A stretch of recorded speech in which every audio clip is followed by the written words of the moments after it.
To watch the latest stories from ABC News and clips from our current affairs shows online, it's time to go direct to the source. Australia's most reliable news can be found on ABC Radio, the ABC News app and the ABC News website. Download the free app now and stay across local breaking stories, updates and analysis from Australia's most trusted news. What matters to you matters to us, and it's all on the ABC News app and news.abc.net.au. ABC Sport.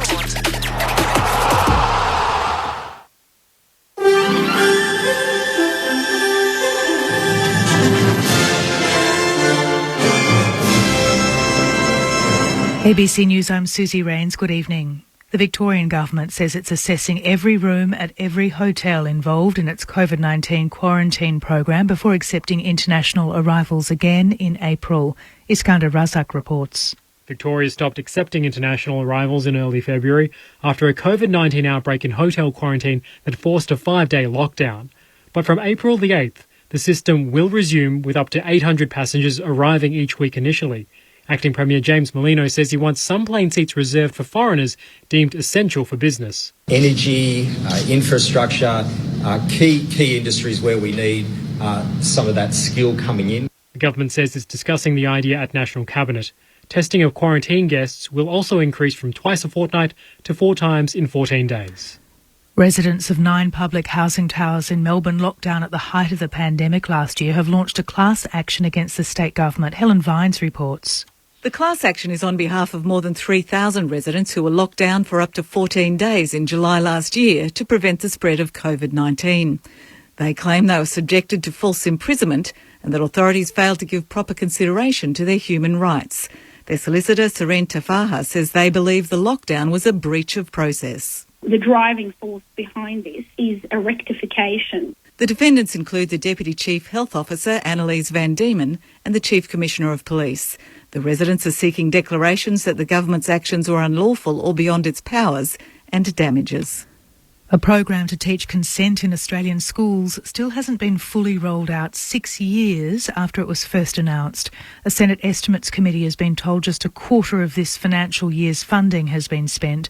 The Education Department says more resources will be launched soon, but wouldn't commit to a time frame.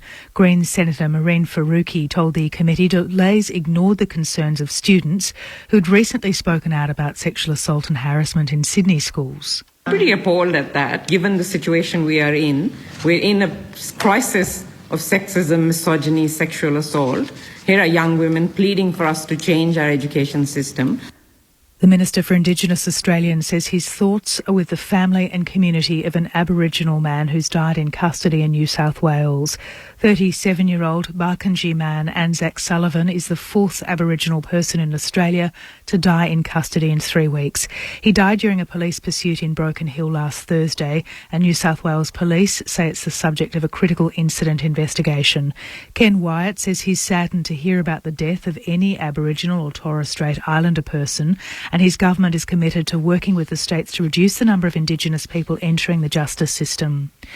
2 Pakistani brothers accused of counterfeiting millions of dollars worth of stamps have been granted bail by a Melbourne court. Danny Tran has more. The brothers Obaid and Shaharia Khan today appeared in the Melbourne Magistrates Court where they're accused of a string of fraud charges. The court heard that the Khans, who were studying at La Trobe University, were arrested after a raid at their home in Brunswick East. Investigators allegedly found 36 boxes of fake stamps as well as $30,000 worth of watches, including a Rolex. Today, police opposed bail, with a detective telling the court that the brothers were a flight risk with access to an unknown and unlimited amount of money. But police were overruled by the magistrate, who granted bail on strict conditions, including surrendering their passports. The men will return to court in June. The Olympic torch has begun its 4-month journey around Japan ahead of the delayed opening of the 2020 Games in Tokyo. Amber Jacobs reports. Wearing a white tracksuit, athlete and first runner, Iwashimizu Azusa lit the torch in Fukushima's shadow. She ran surrounded by 14 other members of the 2011 Women's Football World Cup squad, who were also decked in white. The relay begins near the site of the 2011 earthquake, tsunami and the meltdown of 3 nuclear reactors, which resulted in the death of 18,000 people. Japan is determined to deliver the Olympics. 10,000 runners will take part in the relay, ensuring the torch arrives in time for the opening event on July 23rd. To the weather now. There's a strong wind warning for the central and east Gippsland coasts. A flood watch is in place for South Gippsland and a minor flood warning for the Snowy River. For the state tomorrow, patchy morning fog in the north, isolated light showers about the coast, mild and partly cloudy conditions in the northwest. A medium chance of showers for Melbourne, becoming less likely later tonight. Partly cloudy tomorrow with a top of 22 degrees. Right now in Melbourne it's 17 degrees. ABC News. Know the story with ABC News Digital. Get the latest Breaking news with live notifications. Whenever you want, wherever you are. They are considering going to zero emissions. We'll go ahead as planned. And abruptly ended the case. It will help us all get back to normal and back to all the things that we love. Those are the kind of things that work. There's hope for a brighter future. ABC News, Australia's most trusted news source. Head to news.abc.net.au or download the ABC News app. ABC Sport. AFL. Get set for the deafening roar. The pent-up emotion is about to flow. Listen to the crowd roar. AFL. Fans are on their feet. Can't believe what they're about to see. The 2021 AFL Premiership Season. Grandstand AFL. We got a game on our hands here. This is really good, fierce stuff. This is a fantastic game of football. Someone told me there was something wrong with our game. I can't see it today. Actually, it's a spectacular contest. Dreamers, keep on dreaming. Oh, the impossible angle. Sinners, keep on sinning. Don't go anywhere. The theatre of it all. Winners, keep on winning. And he dribbles one through and blows a kiss to the crowd. Just a new day beginning. Breaks the pace, has a shot, makes no mistake. Sends it for home. A sublime strike. Hard against the boundary. That's a classy finish. That is sensational. Can he slot it through for the finish? Yes, he can. Right angle on the paint of 50. May have just snuffed through an incredible goal. Tries to bend off. Got him. Takes him to ground. Back to now Nui. Second Donati. Go to your best players. Go to your match winners. Plays on man down from behind. Holding the ball. Perfect tackle. It might be a game saver. Dreamers, keep on dreaming. Ricochets to Martin. You know the rest. The razzle dazzle has arrived. That is spectacular. It's a new day, new day, new day beginning. On the foot, kicks the goal. Welcome to the big time. Oh, the great mark. Outside of the boot, Eddie. Oh, he has kicked it. Makes no mistake. Goes back. Straightens up towards goal and brings it back superbly. Here's that familiar roar. Double fist salute to the crowd. They might have a new fan favourite. He'll snap. He'll go. A ripper from Gripper. Snaps off the single step and bends it through. Grandstand AFL. The 2021 AFL Premiership Season. Dribbles it through and ends the game. On ABC Radio and on ABC Sport Digital. In Australian sport, there are few rivalries that boast the storied history shared between Carlton and Collingwood. Remarkably, across their 258 clashes since 1897, nothing separates these proud football clubs. Only 9 games into the new season, tonight's clash between the Blues and Magpies is one of high consequence, with history painting a grim picture for the loser. Hello and welcome to the MCG for the start of round 2 of the AFL season on Grandstand AFL. It is Carlton and Collingwood. No late changes for either the Blues or the Magpies. The medical substitutions, Trey Rusco for the Pies, Oscar McDonald again has that honour for the Blues. So Jack Martin and Zach Williams in for Carlton. Williams to play his first game as a Blue. Callum Brown and Steele Sidebottom in for the Magpies. The Blues beaten by Richmond to the tune of 25 points last Thursday night, and Collingwood went down to the Western Bulldogs by 16. Of the last 58 teams to start 0-2 in an AFL season, only 5 have made the finals, and that is how significant the night is for both of these teams, both with legitimate hopes of being there come September. Alistair Nicholson to call the action. We'll get down to my co-caller Matt Clinch at ground level with Mark McClure very shortly. But first, a warm good evening to Adam Ramanauskas. Rama. Yes, and good evening to our listeners. Always an absolute pleasure to be at the MCG. A beautiful night for football, and Al, you're spot on. We're only round 2, but the importance of this game already for both teams. Carlton were game last week against the Tigers, but it was the Dustin Martin show that probably won it for the Tigers, and then the possessions that the Western Bulldogs had last Friday night against the Collingwoods really destroyed that game, but only 16-point margin. But both teams get some good players back in. Obviously, Jack Martin comes back in, and Zach Williams for his first game for the Blues, but still Sidebottom comes back in for the Pies. He's so important with his run, that outside run and carry that they really lacked last week. But round 2, and as you said, going 0-2 is a big task ahead. Collingwood then go up to Brisbane next week, which is a really tough challenge now. And then Carlton will take on Fremantle at the Docklands next Sunday. So you lose this one, and it's starting, it just tightens up. Every game just becomes that much more important. So important both teams get that win tonight and just get their season rolling. Get some form, get some speed into their season. We had just over 49,000 for the season opener last Thursday night at the MCG. The capacity has been lifted to 75,000 by the Victorian health authorities during the week. Not sure we're going to quite get to that number. They're expecting a crowd of around 55,000, 60,000, but there'll be atmosphere. The crowd is building. We've had rain around Melbourne earlier today. It has cleared and very good conditions for football tonight. Jeremy Howe is going to join us from the Collingwood Football Club pre-game in the lead up to this big clash at the MCG. We can go down to ground level and welcome in for the first time tonight Matt Clinch with Mark McClure. Thanks very much, Al. Yes, the excitement is certainly building at ground level, hoping of a crowd of, somewhere near 75,000, which would be the capacity for this afternoon. Collingwood defender Jeremy Howe's good enough to join us on Grandstand AFL. Jeremy, welcome. It's exciting to be back and exciting to play in front of hopefully another big crowd tonight. Oh, it's great. It's exciting. It's good for everyone. It's obviously the rivalry that's been there for so long. But yeah, look, 75,000 is the capacity now, which is great. Great for Victoria and it's great for footy, and we're excited to be a part of it. It's the type of thing that when you do miss a little patch of footy, you miss moments like this where you come along and you know there's going to be a big crowd watching on a Thursday night. And I guess for Collingwood and Carlton, it's a similar storyline, losing their opening round, that you want to get your season off to a good note. Yeah, definitely. Me more than anyone, I suppose. Missing pretty much 90% of last year as well. And I hadn't played in front of the crowd since the prelim in 2019. So last week was a good experience, and tonight I'll just be just as excited. And like you said, last week wasn't a great start for us, and we're looking to bounce back tonight. So what do you take out of last week? Obviously a 16-point loss to the Western Bulldogs. It was as close as 10 points in that third quarter, but probably felt a bit flat by your own standards. Yeah, definitely. We ended up outscoring them after the first 3 goals of the game, and by a couple of points, but we're under no illusion. We played pretty poorly for the majority of the game. Their pressure and their heat was good. Their midfield kind of got on top of us, and the inside 50 count wasn't great, but we thought we defended quite well. But obviously with ball in hand, we've got to be better.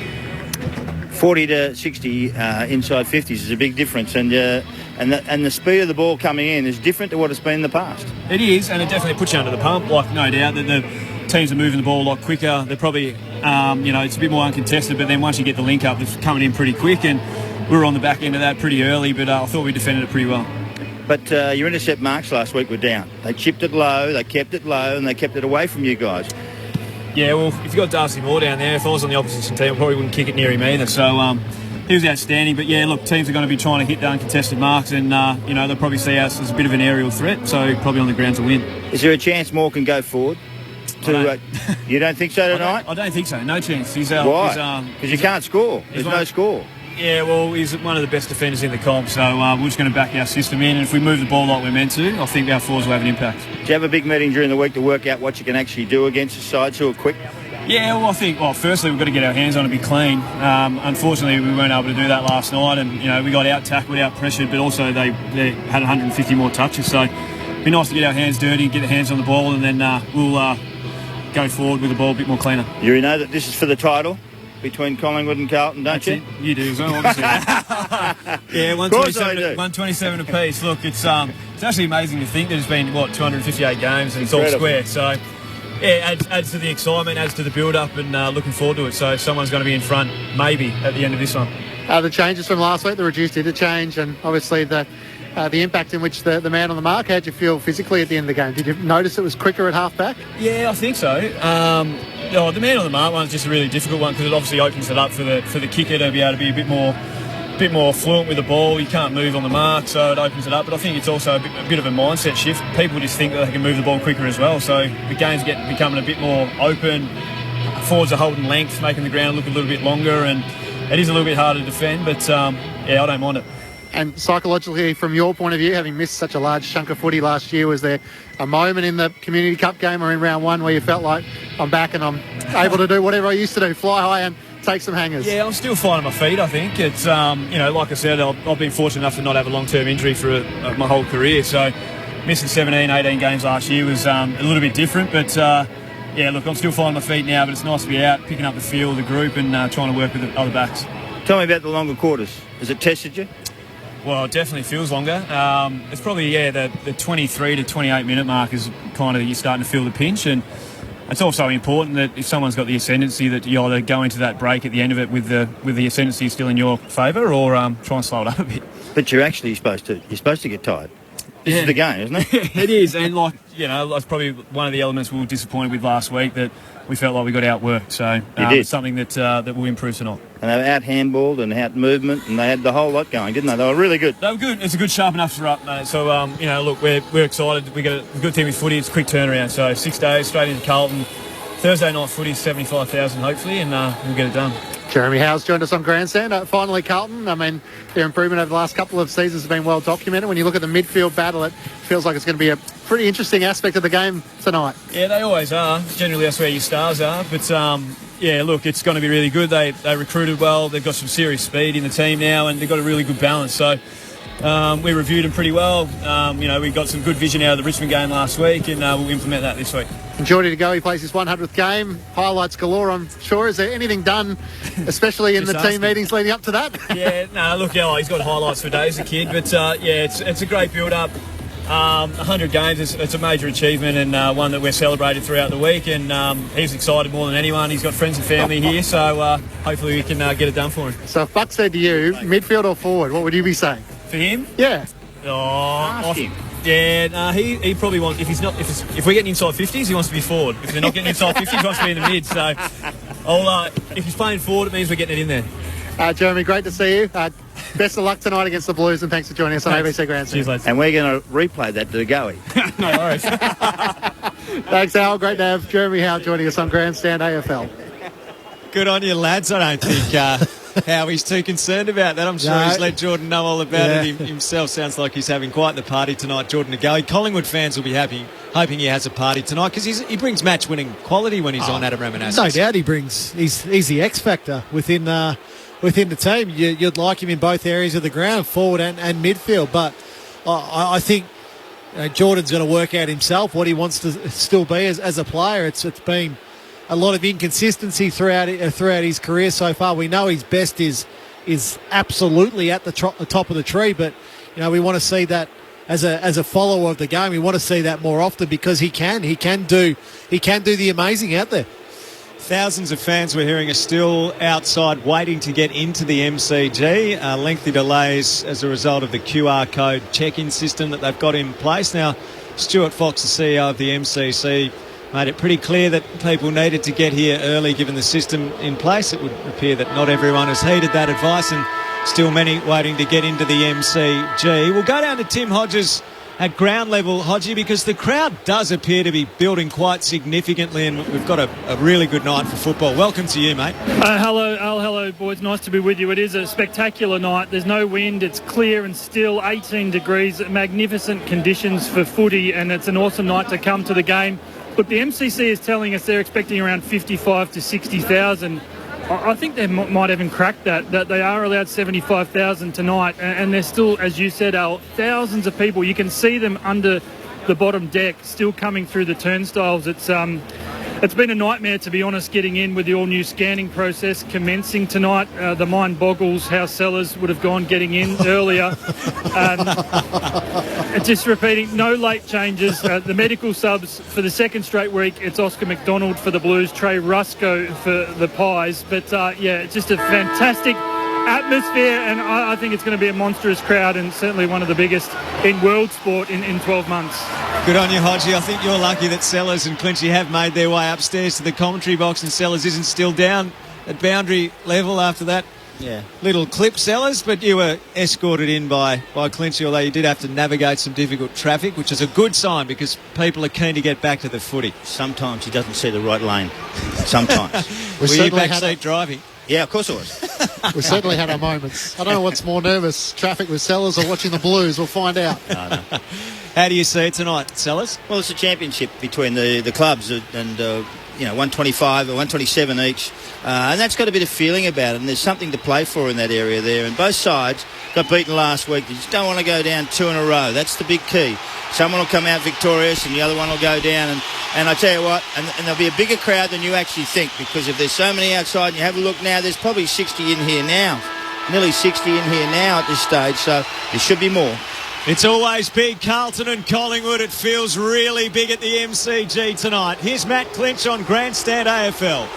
Grundy and Pitnet to do battle in the middle of the ground as they're underway. One of footy's great rivalries. Grundy gets the clearance for Collingwood. Gets a hand pass forward. Williams will be able to pick it up for the Blues, though. His first touch. Gets the hand pass to Sard with a long raking kick. Puts it inside the 50. A chance in front position was Madgen. He tried to mark at his chest. It allowed Martin to come across and spoil it out of play. I think most forwards would be saying you've got to spoil the ball from the intercept markers coming through. So, Moore, Howe, those sort of guys, you've got to punch them away. Carlton heading to the punt road end in this opening quarter. Thrown in 40 metres out from the Blues goal. Pitnet wins down the tap. Pendlebury kicked it off the ground, but only as far as Nunes, 60 from home. Sends it long, Moore underneath. Takes the mark. First one. As Harry Mackay tried to come late to spoil. Darcy Moore goes short. Madgen marks in the corridor in defence for Collingwood. He goes laterally to Howe, who we heard from in the pre-game. He comes out to the right half-back flank. Tyler Brown takes the mark, plays on near the interchange. Dangerous kick back infield's a shocker. Marked by Murphy of Carlton on the AFL logo. He's got options in the middle. Walsh is one of those. He takes the mark. A hand pass to Williams through the middle. Low kick inside 50. That's why they got you. Right onto the chest of Levi Casbolt, 40 from goal directly in front. You look at the Tyler Brown kick. Sometimes you just got to kick the grass and let your opponent, let your teammate run onto it. Really dangerous kick back into the middle of the ground, intercepted by Murphy. But spot on, Al. That's why Zach Williams is at this club. One, the speed, no doubt, but the kicking ability inside forward 50 to Carlton's tall forwards is what he'll be paid his money for.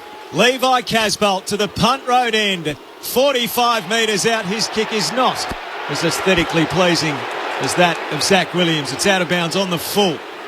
Free kick, Collingwood right back pocket. Howe moves it in quickly to Noble, who's clearing out through defensive 50 to the wing. Such an anticlimax after a brilliant pass from Williams. Nunes on the wing, tackled by Taylor Adams. With assistance from Dacos. It's got to be better. Like directly in front, 35 metres out. No wind. And he puts it out of bounds on the full. Like, he's worked so hard. He's got to be better than that, Levi. Grundy wins down the tap for Collingwood to Tyler Brown. Right half back, kicks to the wing. Mychek couldn't take the mark, spoiled down. Walsh onto it, gets the hand pass away to Williams. Another possession coming up for him. Missed his intended target in the middle of the ground though. A chance for Setterfield, hand pass to Williams, slips over, got problems. Thomas lays the tackle, holding the footy. Collingwood take the advantage. Side bottom with the hand pass to Pendlebury. He kicks to Elliott at left half forward. Plays on quickly, kicks Collingwood to DeGoey. Marks on his chest, 35 from goal to the left of centre in game 100. A chance to strike early. We had two options, Sellers, going inside forward 50, Mychek or DeGoey. A beautiful pass. This is, again, it could be the return of the key forward, where they're getting a lot more space now inside forward 50. Definitely in round one, that was the case. Been a lot of talk about where he should play, midfield or forward. Collingwood fans say forward. DeGoey kicks the opening goal of the night. 3 minutes in. Collingwood won straight. Carlton yet to score on Grandstand AFL, your experts, Mark McClure and Adam Ramanaskas. Well, Collingwood made a mistake early in the quarter and Casbolt missed. Well, guess what? Carlton made a mistake in the actual in that little moment there where they kicked in the middle of the ground, and guess what? You get hurt by De Goey. And also young what's his name? Jamie Elliott grabbed the ball. He didn't have a ping at goal. He actually picked out a person, hit him low and hard, and stops the intercept marking. And we've seen it both sides do exactly the same thing, but one kicked the goal and one didn't, and that's the difference. Mark McClure and Adam Ramanaskas with you on Grandstand AFL. It's just interesting to see what teams are going to do now, because the ball moves so quick through the arcs. The teams fold back and allow that fast ball movement. Now, at the moment, I think it's got the coaches guessing a little bit. Bounce back in the middle, Grundy and Pitnet. Pitnet wins down the tap to Cripps, gets the hand pass back to Pitnet. Carlton inside the 50, Mackay in front position. Moyer lays the spoil. Fisher with the hand pass to Murphy, to Mackay, to Cripps, the fend off at 50. Gets around Pendlebury, but not Sire. Gets the hand pass to Williams in time. Kicks to the pocket, Martin on the lead. He marks on his chest. He was strong there, Cripps, held his ground, got 2 or 3 tackles he broke. And that's what he's there for. And then the little pass inside was just beautiful. With his own dusty moment on the MCG, Paddy Cripps. You got to try take Paddy Cripps' arm. I know that's easier said than done. Paddy's, he's a massive unit at 195 playing in the midfield. Jack Martin starts on the angle, curls it across the body and puts the first through for the Blues. Locks things up after 5 minutes here at the MCG. 1 or 2 inclusions for Carlton alongside Zach Williams. And making an immediate impact for Carlton. And just to follow up on that, you see it so often with Cripps that he's able to fight through the tackles because teams go at the hips. You've got to try and grab that arm because Paddy loves to. He gets the hands up in the air and he's so strong. He's obviously taller than most other mids. But you're going to love the composure from Zach Williams. He was, 45 metres out. Could have easily had a shot. But lowered the eyes again, Jack Martin. Give your teammates some confidence. You love seeing that. Good crowd in at the MCG. There would have to be best part of 60,000. Pitternet and Grundy to do battle in ruck. Grundy beaten by Martin and English last week. Up they rise. Ricochets off the head of Pitnet. In the middle of the ground, Pendlebury gets it, tackled by Dow. Got boot to ball out towards the southern wing. Murphy's tap out towards Williamson. He's got Maynard for company. Sire bumps into him, picks up the ball for Collingwood, off to Crisp. He kicks towards half forward, wanted side bottom, couldn't take it. Ed Curno's little soccer towards the boundary line. Didn't get there. Crisp farms a little hand pass along the ground. It's near the line and Cripps has taken it over. A boundary throw in at left half forward for Collingwood. 65 from goal. It's on the southern side of the MCG.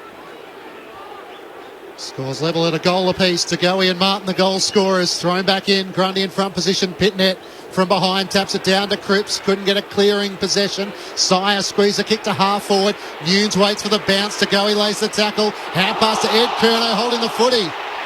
And Collingwood will take the advantage. Sire quickly to side bottom into the pocket. Elliott caught behind and Plowman was held.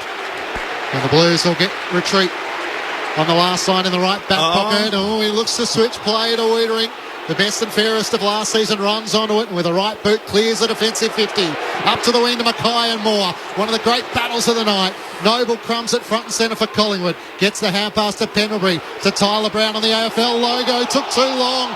Fogarty with a tackle. Hand pass straight to Pendlebury though. Collingwood into attack with a spiralling kick and Wiedering in front of Mason Cox takes the mark and he's off. He plays onto the members' wing, dumped after a kick downfield. Darcy Moore had intercepted, but it's going to be a Carlton free kick. Mackay to take it. Centre wing members' side. Harry Mackay will go for distance with a kick towards the 50. Pitnet's in the pack. Casbolt as well. It's off the hands of Roughhead. Rove by Howe. Hand pass to Maynard. Off to Noble. This kick out of defence is out on the full. Over defence. It bounced over the dugout. That's in. And it's gone down the race, Rammer. Yep. Someone's hurled it back. That was a Cameron Smith-like pass from the race to get it back to the boundary umpire. It's a free kick to Carlton near the interchange to be taken by Nunes. Scores level after 8 minutes. Nunes took his time and Hoskin Elliott charged at him long towards Pitternet. He juggles the mark in the left forward pocket. Against Brodie Grundy, it's a great mark. And one of the more intriguing battles of the night. It was actually Jordan Roughhead it was. Right next to Roughhead. Took a great mark. Grundy was there as well. There were two big ones there and he beat both of them. Hasn't kicked a goal in his career, Mark Pitman, in game number 22. He still hasn't kicked a goal. Out to the right and a minor score. The Blues leading by that behind through 9 minutes in the opening term. Jeremy Howe to kick in down at the punt road end of the ground. Goes down the corridor. Darcy Moore marks and plays on immediately and kicks into the middle. Superb play, Collingwood. Elliott marks. Hoskin Elliott next in line. He's at right half forward. He takes the mark. Open forward line. Myercheck and Sidebottom break to the pocket. Kick goes over Sidebottom's head. Lands at Myercheck's bootlaces and ricochets out of play 20 from goal right forward pocket. Yeah, it was almost the perfect play for the Pies there. Darcy Moore took that mark. Played on straight away up the middle of the ground. So dangerous. Toss back in inside Collingwood's attacking 50. Grundy in front position. Palms it down. Rolled through the legs of Cripps. Sire couldn't get a clean possession away. Dow could. Kicks to the wing. Good mark. Darcy Moore. That second one. Yeah. So that's another good intercepting mark against Harry Mackay. Comes inboard to Pendlebury. Pendlebury can go short to Taylor Adams. Still inside the centre square. Carlton have pushed numbers back inside their defensive 50. Adams looks to the pocket. Elliott on the lead. He takes the mark on his chest. Plowman lost him. And Elliott using his speed to perfection. So what Harry Mackay is doing right now in the marking contest, he's getting himself too far under the ball. So he needs to start again, really. He's starting position now. He needs to start jumping into the ball because Moore is just pushing him under the ball. 2 intercept marks already in this quarter and we're 10 minutes in. So that becomes a real issue if they're going to continue to kick the ball to Harry Mackay tonight. Well, if I was Harry Mackay, I'd be taking him back to the square. I agree. And hang on to him so he stays out of the play. Agreed. And take him where he doesn't want to go. That's where I'd be taking him. 2 goals last week for Jamie Elliott to give Collingwood the lead. He steers it straight through the middle. And the Magpies lead by 5 points. 2 straight 12 to Carlton, 1-1-7. 11 minutes gone, opening term. Here's Sellers and Adam Romanascus. We can already see the evidence of Darcy Moore's intercept marking, and it's been an incredible thing for them over the last 6 or 8 months before he came here. But this year, he's been different again. Intercept mark after intercept mark. And if you're the player who plays on him, you've got to sacrifice your game. You've got to take him somewhere else. You've got to punch the ball away. Don't even think you're going to go for a mark unless you're actually on your own. Yep. Those sort of things you've got to do. And then let someone else take the long, tall mark down the line, but you've got to take him back to the square and keep him in the square and then make some space because you're as quick as he is and all of a sudden he just keeps setting them up and setting them up and setting them up. That's 2 goals that come from him already. Darcy Moore in the half-back flank. Brodie Grundy's come off the ground for a rest and Mason Cox is into the middle. Nathan Buckley said they would have liked to have got Cox into the ruck more last week against the Dogs. He has a go here. Adams, the clearance on the left boot for Collingwood towards centre half forward. Fine mark. Callum Brown playing in front of Doherty. Palmed it down and clutched it 1-on-1. A hand pass to Maynard. Maynard, a decisive thrust inside the 50. Myercheck back, couldn't mark. Petrevski-Seaton Rose, dreadful little kick back towards goal. Sard has to try and clean up towards the pack. Sire crashed that pack at centre half forward for Collingwood. Crisp to Quaynor, a wobbler into the forward pocket. Myercheck, outstanding use of the body. Edged out his opponent, dived to his right and pulled it in left forward pocket. Tight angle, 20 from goal. Yeah, well, that's an outstanding mark. We've been singing the praises of Darcy Moore, but Jacob Wiedering has been in unbelievable form, obviously last year, and was terrific last week against Tom Lynch. So a great contested mark against one of the elite defenders. Brodie Myercheck has become Collingwood's Mr. Reliable, and he bends through his first of the night and Collingwood's third. At the 12-minute mark of the first quarter, the Magpies 3 straight, Carlton 1-1-7 on Grandstand AFL on ABC Sport. And you look at the handball receive in the middle of the ground. So the handball receive went to Maynard. He's come off the back of the square. So you can see Collingwood now are trying, after last week, obviously the criticism that they faced was about their slow ball movement. Tonight, it's all about, particularly through the middle of the ground so far, just get the ball rolling. Get the ball rolling as quickly as we can. Let's not go sideways and backwards. Let's continue to push the ball forward. So that's been really evident in the first 13 minutes of this game.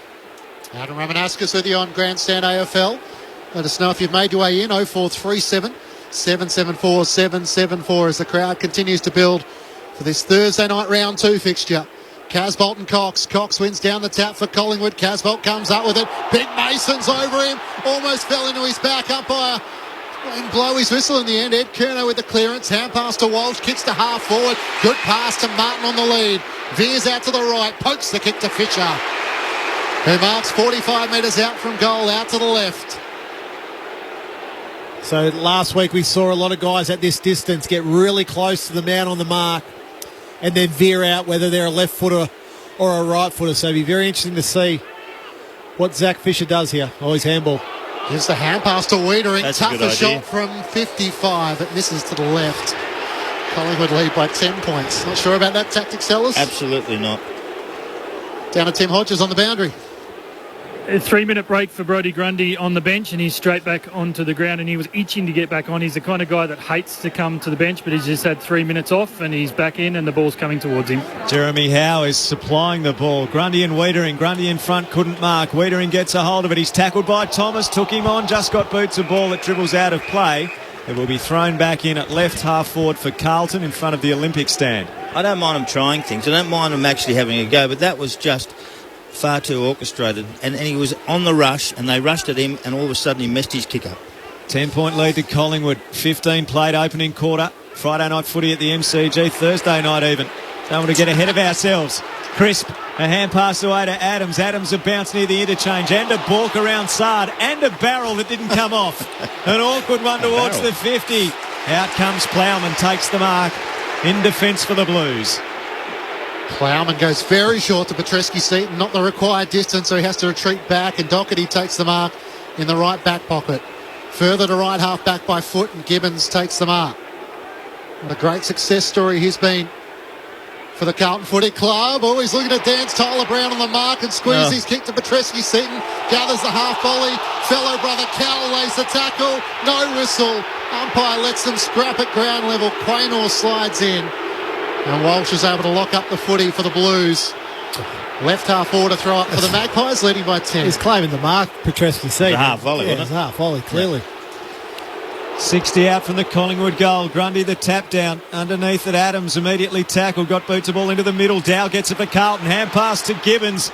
Gibbons from the wing kicks Carlton to the edge of 50. Howe's there. He collects for Collingwood. Fires it back out towards the wing precisely to Crisp.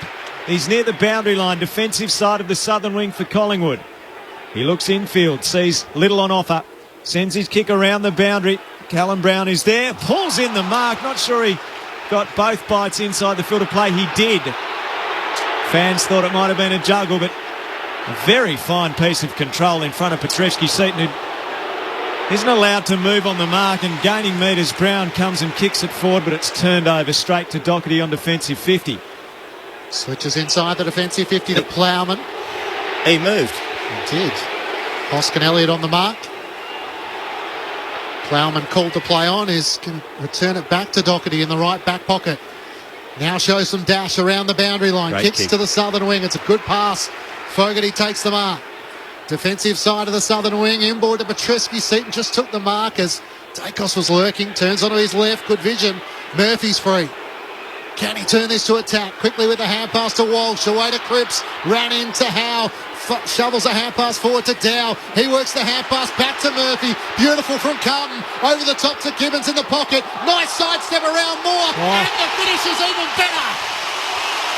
Michael Gibbons with a top shelf finish.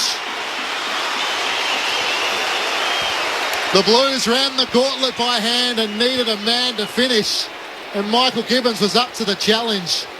Collingwood's lead cut back to 4 at the 18-minute mark of the opening term. Collingwood 3 straight 18 to the Blues, 2-2-14.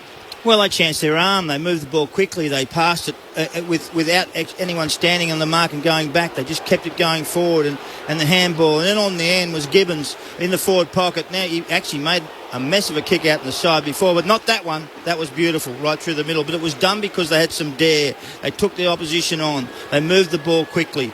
And on the end of it, now there's only 2 goals to 3. On the SMS, Moose has got an ear over us at Lake King in WA. Says, great to hear the roar of the crowd again. Thanks, Moose. Bill reckons the Blues are being outdone in many marking contests at the moment. 0437 774 774 is the number if you want to get in touch with us in the grandstand box. Bounce favours Grundy, not recalled. He tapped it down. Williams goes through, can't take it. Walsh slips over, gathers though. Defensive hand pass to Ed Curnow, who kicks to the wing. Madgen there with the much smaller Gibbons. No one marked. Tyler Brown gave it off to Dacos. Dacos, defensive side of the southern wing, kicks to Hoskin Elliott, who marks back with the flight. He's 2 long kicks from goal, southern side of the ground. Looks to come inboard. Side bottom takes the mark on his chest.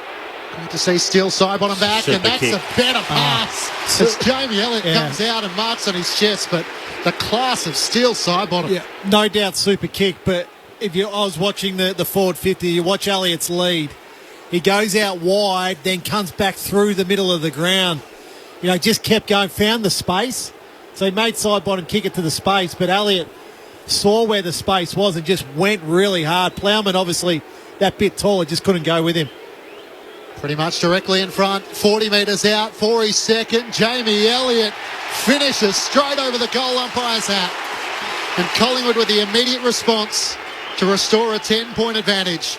They're 4 straight, 24 to Carlton 2-2-14, 20 minutes gone, opening term. I think Dacos' kick to the wing was just a brilliant kick. That was the one on the left foot over the top. And you look at Dacos as his dad. Jesus, similar. Wow, they just are brilliant. I think, obviously, we're 1 round in, but kicking is going to be so important this year. With the way the ball is moving already in the opening round, even tonight, it's moving quick again. Now, if you're a good kick and you're able to use it, you're going to be able to cut the game apart. So you look there, Dacos, as Sal has mentioned, and then Steele side bottom going inside forward 50. Up the other end of the ground, Zach Williams twice already going inside forward 50. So those kickers in today's game, in this year, 2021, are going to be vital. Adam Ramanauskas on grandstand AFL. Nice bounce in the middle. Tapped down by Grundy. Dacos couldn't take it. Williams did. Left foot kick towards centre half forward. Holding on free kick against Quaynor. Fisher will get it. Walsh wants to play into advantage, but he's caught. No. It's going to come back. And McKay's left the ground at this stage. They've taken him off, or he's slightly injured. Martin a deep target along with Casbolt. Fisher's going to load up, kick it as far as he can to about 15 from goal. Big early fly, Roughhead didn't mark. Fogarty roves, hand pass in the pocket. Gibbons, did he keep it in? No. A boundary throw in, left forward pocket for Carlton, 30 from goal. The Magpies 4 straight, Carlton 2-2 through 21 minutes. And tackle count very much in Collingwood's favour. Carlton have only laid 3 tackles for 21 minutes. Collingwood got 12. Thrown back in under the Olympic stand. Carlton in attack. Grundy wins down the tap to Crisp. The hand pass to Noble to Grundy. 2 wide for Dacos and over the boundary line. Just applying that pressure through the middle of the ground. 3 tackles in 20 minutes of football. Well, they've used the ball well, Collingwood. Yeah, they've hit targets, no doubt. It's hard probably in that sense, but still not enough. Collingwood with 3 of the last 4 goals. Williams sharked it beautifully from the tap down. His shot on goal, he just landed over the boundary line. So out on the full, the Collingwood free kick up against the right behind post, leading by 10 points. This is an old-fashioned game in a sense. It's come back to one-on-one all over the ground, and no one can deny that. It's just so quick, and you need to have your man. There's no hanging off anyone. More kicks to the pack. Wiedering up to spoil away from Myercheck. Rove by side bottom. Got a shove in the back. That only pushed him into open space. He dishes it off to DeGoey. DeGoey kicks to half forward. Elliott's on a searching lead. The ball bounces awkwardly in front of him. Out of play. Right half forward for the Pies. There's the perfect opportunity there, Sellers. So Wiedering just pushed him straight. Lay the tackle. I agree. Just lay the tackle. Boundary throw in. Front of the members stand. 70 around from the Collingwood goal. Grundy in front knocks it back towards the boundary line. Pendlebury is being held. Pendlebury's 200th match at the MCG.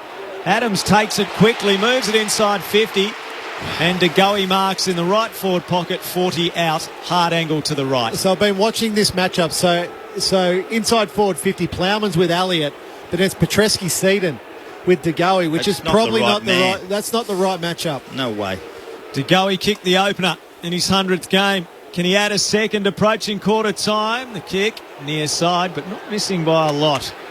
So Collingwood's first blemish comes at the 23-minute mark. The Magpies 4-1-25. Carlton 2-2-14. Well, Jeremy Howe spoke glowingly of him. And let me say this to you. Petresi-Seaton's not the right matchup at all. Said he was a man for the highlight reels. Geordie to go in. He didn't mind his own work. Saad with a long kick out of defence. Cripps up flying. Couldn't hang on to the mark at the last moment. On hands and knees, Cripps trying to knock it out for Collingwood. Advantage taken over the shoulder. Quaynor with a kick inside the 50. Elliott at the back just couldn't hang on. He battles with Saad at ground level. Saad at the last line slid in beautifully, gathered in front of Mason Cox. And the short pass to Nunes in the left back pocket. He kicks to Plowman, still inside the corridor in the defensive 50. He goes out towards right half back and Williamson. He goes back on the mark and assesses. No quick movement here from Carlton out of defence. A low ball is neat though. He found the right option. At right half back, Walsh wheels and goes. He kicks to the wing and it's out of bounds on the full. A good lead from Martin. He went to honour that lead but missed him. And it's a free kick to Collingwood. Centre wing out aside. Moore takes it quickly. Goes to Grundy. Grundy between wing and half forward for the Magpies. He goes short. They've worked it nicely here, the Pies, and Tyler Brown's in possession. He's at left half forward with the Pies leading by 11. He's got Cox and Elliott deep. Mason makes his move in that direction. Jones right there with him. Nudged him underneath. Free kick for a hold. He had his arm. Was it there? Yeah, he had his arm. And they pick on that all the time.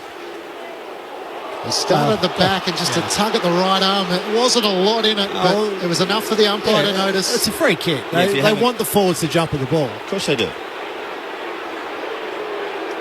Left forward pocket, 25 metres out. Mason Cox, a couple last week, hits the post. Slams into the left goal post. A chance for a goal late in the quarter. 25 minutes gone. It's Collingwood leading by 12 points. Wiedering down at the city end of the ground brings it back into play. A low kick to half back. Plowman takes the mark at full stretch. Then beside, he goes short to Nunes. Slow and methodical at the moment, Carlton. Their ball movement was a real feature last week against Richmond. It did get turned over at times, but they moved it quickly. Kick to the pack, Mackay, and it knocked away from him. Hoskin Elliott roves near the boundary line, goes short to side bottom. Collingwood in possession. Kick into the corridor, a good one to Goey. Front point of the square. He thought about playing on. Now measures his pass to the mighty Mychek, who marks on his chest. 45 from goal, directly in front. They're getting caught between the arcs, the Blues at the moment. Now you look there and side bottom coming back inside in the corridor.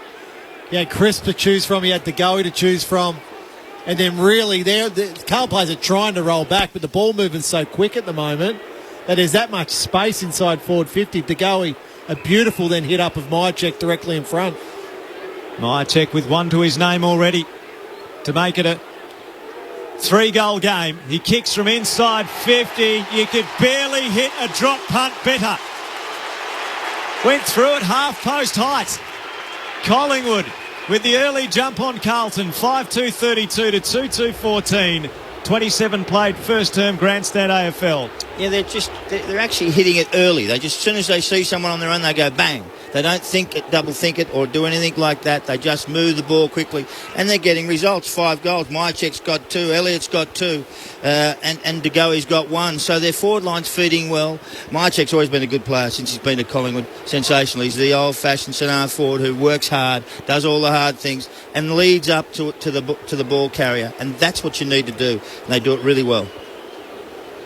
We'd love to hear from you on the SMS 0437 774 774, like Roy and Bendigo has done. The Magpies play with their heads high when Steele Sidebottom is on the paddock. Certainly happy to have him after the turbulence on and off the field 2020. Collingwood out by 18 points. Back in the middle, Pitnet and Grundy. Pitnet wins down the tap. Crisp overran the footy for Collingwood. Little toe poke to half forward for Carlton, although Adams leads the foot race for Collingwood. Hand pass too slick for Grundy. Murphy bumped off it. Well done by Adams to regain the footy. Hand pass to Cripps. Kicks to a vacant half forward line. It skids along the turf to Cox. Tackle, dumped. Great work by Jones. Jones turns to the umpire and he is rewarded. It's a feat in itself to bring Mason Cox down, and he gets the hand pass away to Sard. Sard bombs it off back. It's going to stay in play. Looked like it was hovering near the boundary line.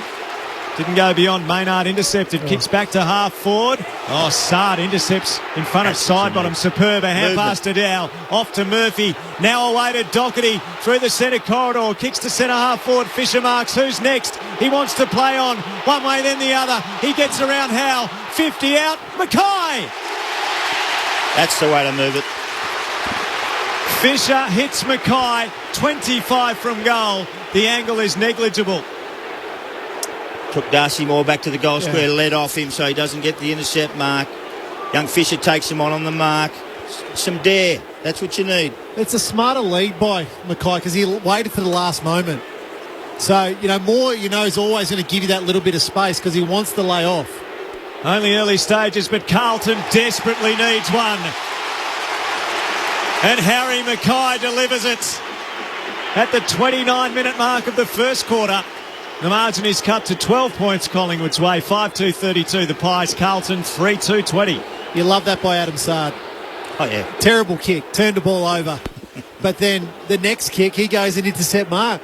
And he's off again. He's off straight. Handball into the middle of the ground. And that's what started it. Just the flow there. Murphy gets it over to Doherty, who gets involved. Then Fisher, danced around. Danced around the man on the mark. Made him try smother. But then the composure. I like what they're doing because they know with Howe and Moore, they want the ball kicked high. What I liked about Sard is he made a little mistake. That's he didn't go back in his shell. He just went straight on with it again and fixed it up, which is a really good thing. Collingwood by 12 points as we approach the half-an-hour mark of the opening quarter. 8 goals scored in this opening term so far. Pitnet and Grundy resume their battle. Grundy wins down the tap. Not officiating umpire with a free kick for a hold, and it's going to go Taylor Adams' way against Walsh.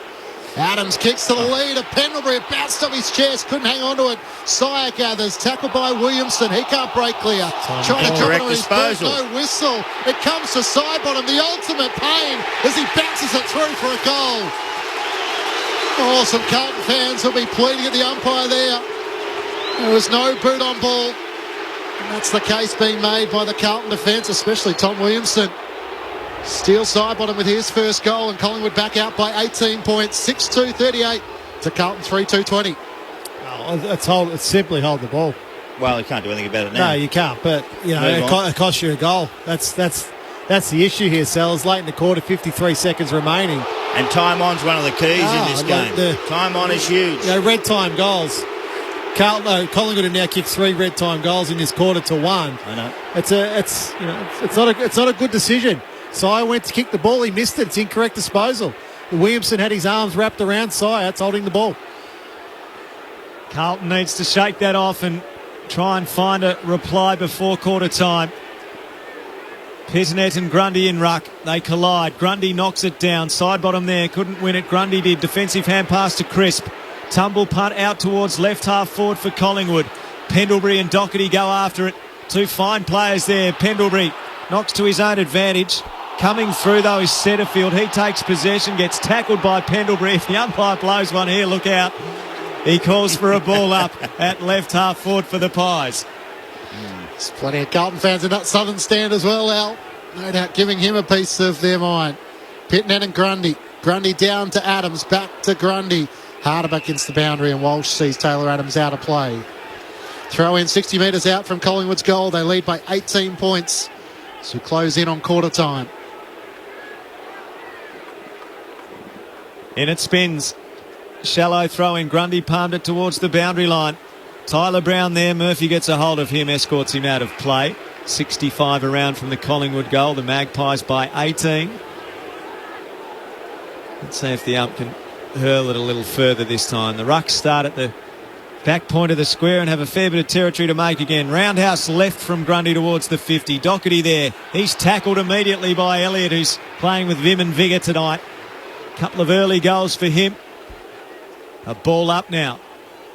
Carlton can't afford to concede another. Collingwood pressing here, top of the 50, but Williams gets it. He's tackled, just got boots of ball. It skids over the boundary line. It's stoppage central out on the southern side. A throw in the dying stages of the first quarter. 33-minute quarter too. It's been highly entertaining and high scoring as well. Thrown back in. Grundy punches it towards the boundary line. Walsh's kick is smothered, and that'll do us for the opening quarter. The Magpies with an 18-point advantage at the first break. 6-2, 38 to the Blues, 3-2, 20. Jeremy Howe told us in the pre-game about how they were made to pay for their slow start against the Western Bulldogs, so they've made their opportunities count in this opening term. For the Magpies, 2 goals to Brodie Myercheck and to Jamie Elliott, individuals to De Goey and to Sidebottom. Meanwhile, for Carlton, their goals have come through Mackay, Martin and Gibbons. On the SMS 0437 774 774. Nick's listening from Japan. Go Pies, says Nick. So if you're overseas, you can listen to our calls of the match via the AFL app, not the ABC Listen app, the AFL app if you need to stream our content. Our match calls, our pre-games are on the ABC Listen app, but rights restrictions don't allow our broadcast to be there. You can get them on the AFL app. So good to have you with us, Nick, tonight from Japan. Karen from Sunshine. Hi, I'm a Cats fan, but going for the Pies, she says, tonight. Cats fans wouldn't usually be going for the Pies, would they? And go Pies, every 10 to 11 years a grand final, says one of our listeners. Another says, and remember to give us your name and where you're listening, will the team be consistent and talk about each incorrect umpiring decision tonight in such detail? Yes. We might have our work cut out for it. Does the neutral still despise Collingwood, Rammer? Pardon? Does the neutral observer still despise Collingwood? I think most do, yeah. Yeah. I don't like them. What about Essendon? Now that listener is going to be fired up, Rammer. Neutral. No. But objective I in this commentary box. My mum's listening, and she's a diehard, always been a diehard Collingwood supporter. There you go. Yeah. 6-2-38 Collingwood, Carlton 3-2-20 a quarter time on Mrs. Grandstand AFL. Absolutely. Oh, she knows. And you were a little Richmond boy. I was. Yeah, my dad. Yep. Quarter time goal kickers, 2 to Elliott, 2 to Myercheck, singles to Sidebottom and De Goey, and for Carlton, Mackay, Martin and Gibbons. Hope you're enjoying the coverage wherever you're listening around the country, or like Nick, overseas, to Grandstand AFL on ABC Radio and ABC Sport Digital. And it's night time where you are. I see your face, I see the stars. And there's no time where we are. Let's keep this conversation going. Local people, delivering local stories where you live. ABC Radio. On the ABC Listen app, online and on your radio. The 2021 AFL Premiership season on ABC Radio and on ABC Sport Digital. It's always big, Carlton and Collingwood. It feels really big at the MCG tonight. Plays on quickly, kicks Collingwood to De Goey. Marks on his chest, 35 from goal to the left of centre in game 100. Been a lot of talk about where he should play, midfield or forward. Collingwood fans say forward. De Goey kicks the opening goal of the night. Gets the hand pass to Williams in time. Kicks to the pocket. Martin on the lead. He marks on his chest. Jack Martin starts on the angle, curls it across the body and puts the first through for the Blues. Sire crashed that packet. Centre half forward for Collingwood. Crisp to Quaynor. A wobbler into the forward pocket. Myercheck. Outstanding use of the body. Brodie Myercheck has become Collingwood's Mr. Reliable. And he bends through his first of the night. Shovels a hand pass forward to Dow. He works the hand pass back to Murphy. Beautiful from Carlton. Over the top to Gibbons in the pocket. Nice sidestep around Moore. Oh. And the finish is even better. Michael Gibbons with a top shelf finish. Sidebottom takes the mark on his chest to see Steele Sidebottom back, and that's a better pass. As Jamie Elliott comes out and marks on his chest, 40 metres out for his second. Jamie Elliott finishes straight over the goal umpire's hat. Front point of the square. Now measures his pass to the mighty Myercheck, who marks on his chest, 45 from goal, directly in front. He kicks from inside 50. You can barely hit a drop punt better. Went through it half-post height. The 2021 AFL Premiership season on ABC Radio and on ABC Sport Digital. Collingwood leading Carlton by 18 points at quarter time on Grandstand AFL. Alistair Nicholson and Matt Clinch calling the action for you. Tim Hodges is down on the boundary. On the SMS 0437 774 774. Adam Ramanauskas and Mark McClure. Hamish from Waker, he reckons Carlton's playing too much football in the corridor, not enough on the oval. What do you think? What are your thoughts on that first quarter? Well, See, I actually like both teams going through the corridor. I think it's the most attacking part of the game. When Carlton did go through the corridor in that quarter, they're able to score. So it is dangerous. But I do understand what that text is saying. Is at times when the game is going so fast and so frantic, the MCG is so wide and you can slow the ball up through the wider wings of the MCG. It gives the opposition a chance to get their players back in the back half as well. Right. So the quicker you move it, the better you go. So I think Collingwood got a 3-goal lead at the moment, 18 points. So where Collingwood's game has changed from last week, is through the arcs. They're moving the ball a lot quicker. They're moving a lot more purpose, giving DeGoey, giving Jamie Elliott, Myercheck real opportunity inside their forward 50 as space. Carlton not rolling back. But in saying that, Sellers, I don't think Carlton want to roll back.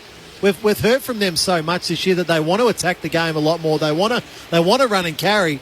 And at times, though, you still got to be able to defend. The point for me is their foot skills. Collingwood's foot skills have been fantastic. They've hit targets. They've used it quickly. They've made a decision and they've gone bang. Okay, it wins sometimes and it fails sometimes, but that's what you have to do in this game because it's a one-on-one game. The ball has to move, and I think their share and amongst their group has been just fantastic. Ball use skills is just super for them. I haven't seen too many bad kicks at all. Everyone's been hit the target or gone pretty close to it. That's the difference, and Carlton have got to get more dare. Take a mark, no good, stand, let's go. The bloke on the mark stands still, you go. That's what you have to do and keep moving and make some movement around the place. We saw when they actually moved down the ground and there was a Gibbons goal, and then you saw with Fisher the same thing. They moved down the ground and once they kept moving, the opposition are in trouble. They're all on the back foot. The one interesting matchup with that quarter was Harry Mackay and Darcy Moore. Mackay got a late goal, but before that, Moore was really dominant in that matchup. Took him deep though. Second quarter action on Grandstand AFL on ABC Sport. Collingwood by 18 points. The perfect bounce, except the ruckman completely tangled up and mucked it up. Neither got a hand on it. Pendlebury's hand pass. Dacos comes through the traffic from behind the centre circle. Awkward left foot kick, skids along the ground. Grundy feeds it up by hand to Pendlebury. His wide hand pass, superb vision. Bounces obligingly for Crisp, who kicks to Cox, who should have marked. Got bodied by Jones. Jones bashes it straight to DeGoey. DeGoey off a step. DeGoey goals. What a start to Collingwood in the second term. DeGoey gets his second. And it's the Magpies by a game-high 24 points through 30 seconds of this term. Well, you see him come out of the middle of the ground in numbers and they rush down to that area and all of a sudden they punch the ball. Jones punches the ball out. Guess what? He didn't know DeGoey was there. He saw a blue jumper out wider, didn't get it properly, and all of a sudden they're in trouble. DeGoey picks it up. Now there's three players with 2 goals each. It's DeGoey, and that's Elliott. And that is Myercheck. But that centre bounce clearance is also very important in this game. And now they've set up a winnings type score. If you think 4 goals in front halfway through the second quarter, that's going to be take a lot of catching up to get hold of. So they're going to beat them. There's centre clearances, and then there's goals from centre clearances. Correct. That's what Collingwood are doing at the moment. Centre clearances are reasonably even. It's 6-5 in Collingwood's favour, but Collingwood are scoring from their centre clearances. 5 disposals for DeGoey. 2 goals, 1. A chance for Carlton to break clear, although it's socked off the ground by Adams. It works. It finds side bottom. Kicks to DeGoey on the lead. Here he is again. No, they can't get back quick enough, Carlton. So you look there. It's another centre clearance for the Pies.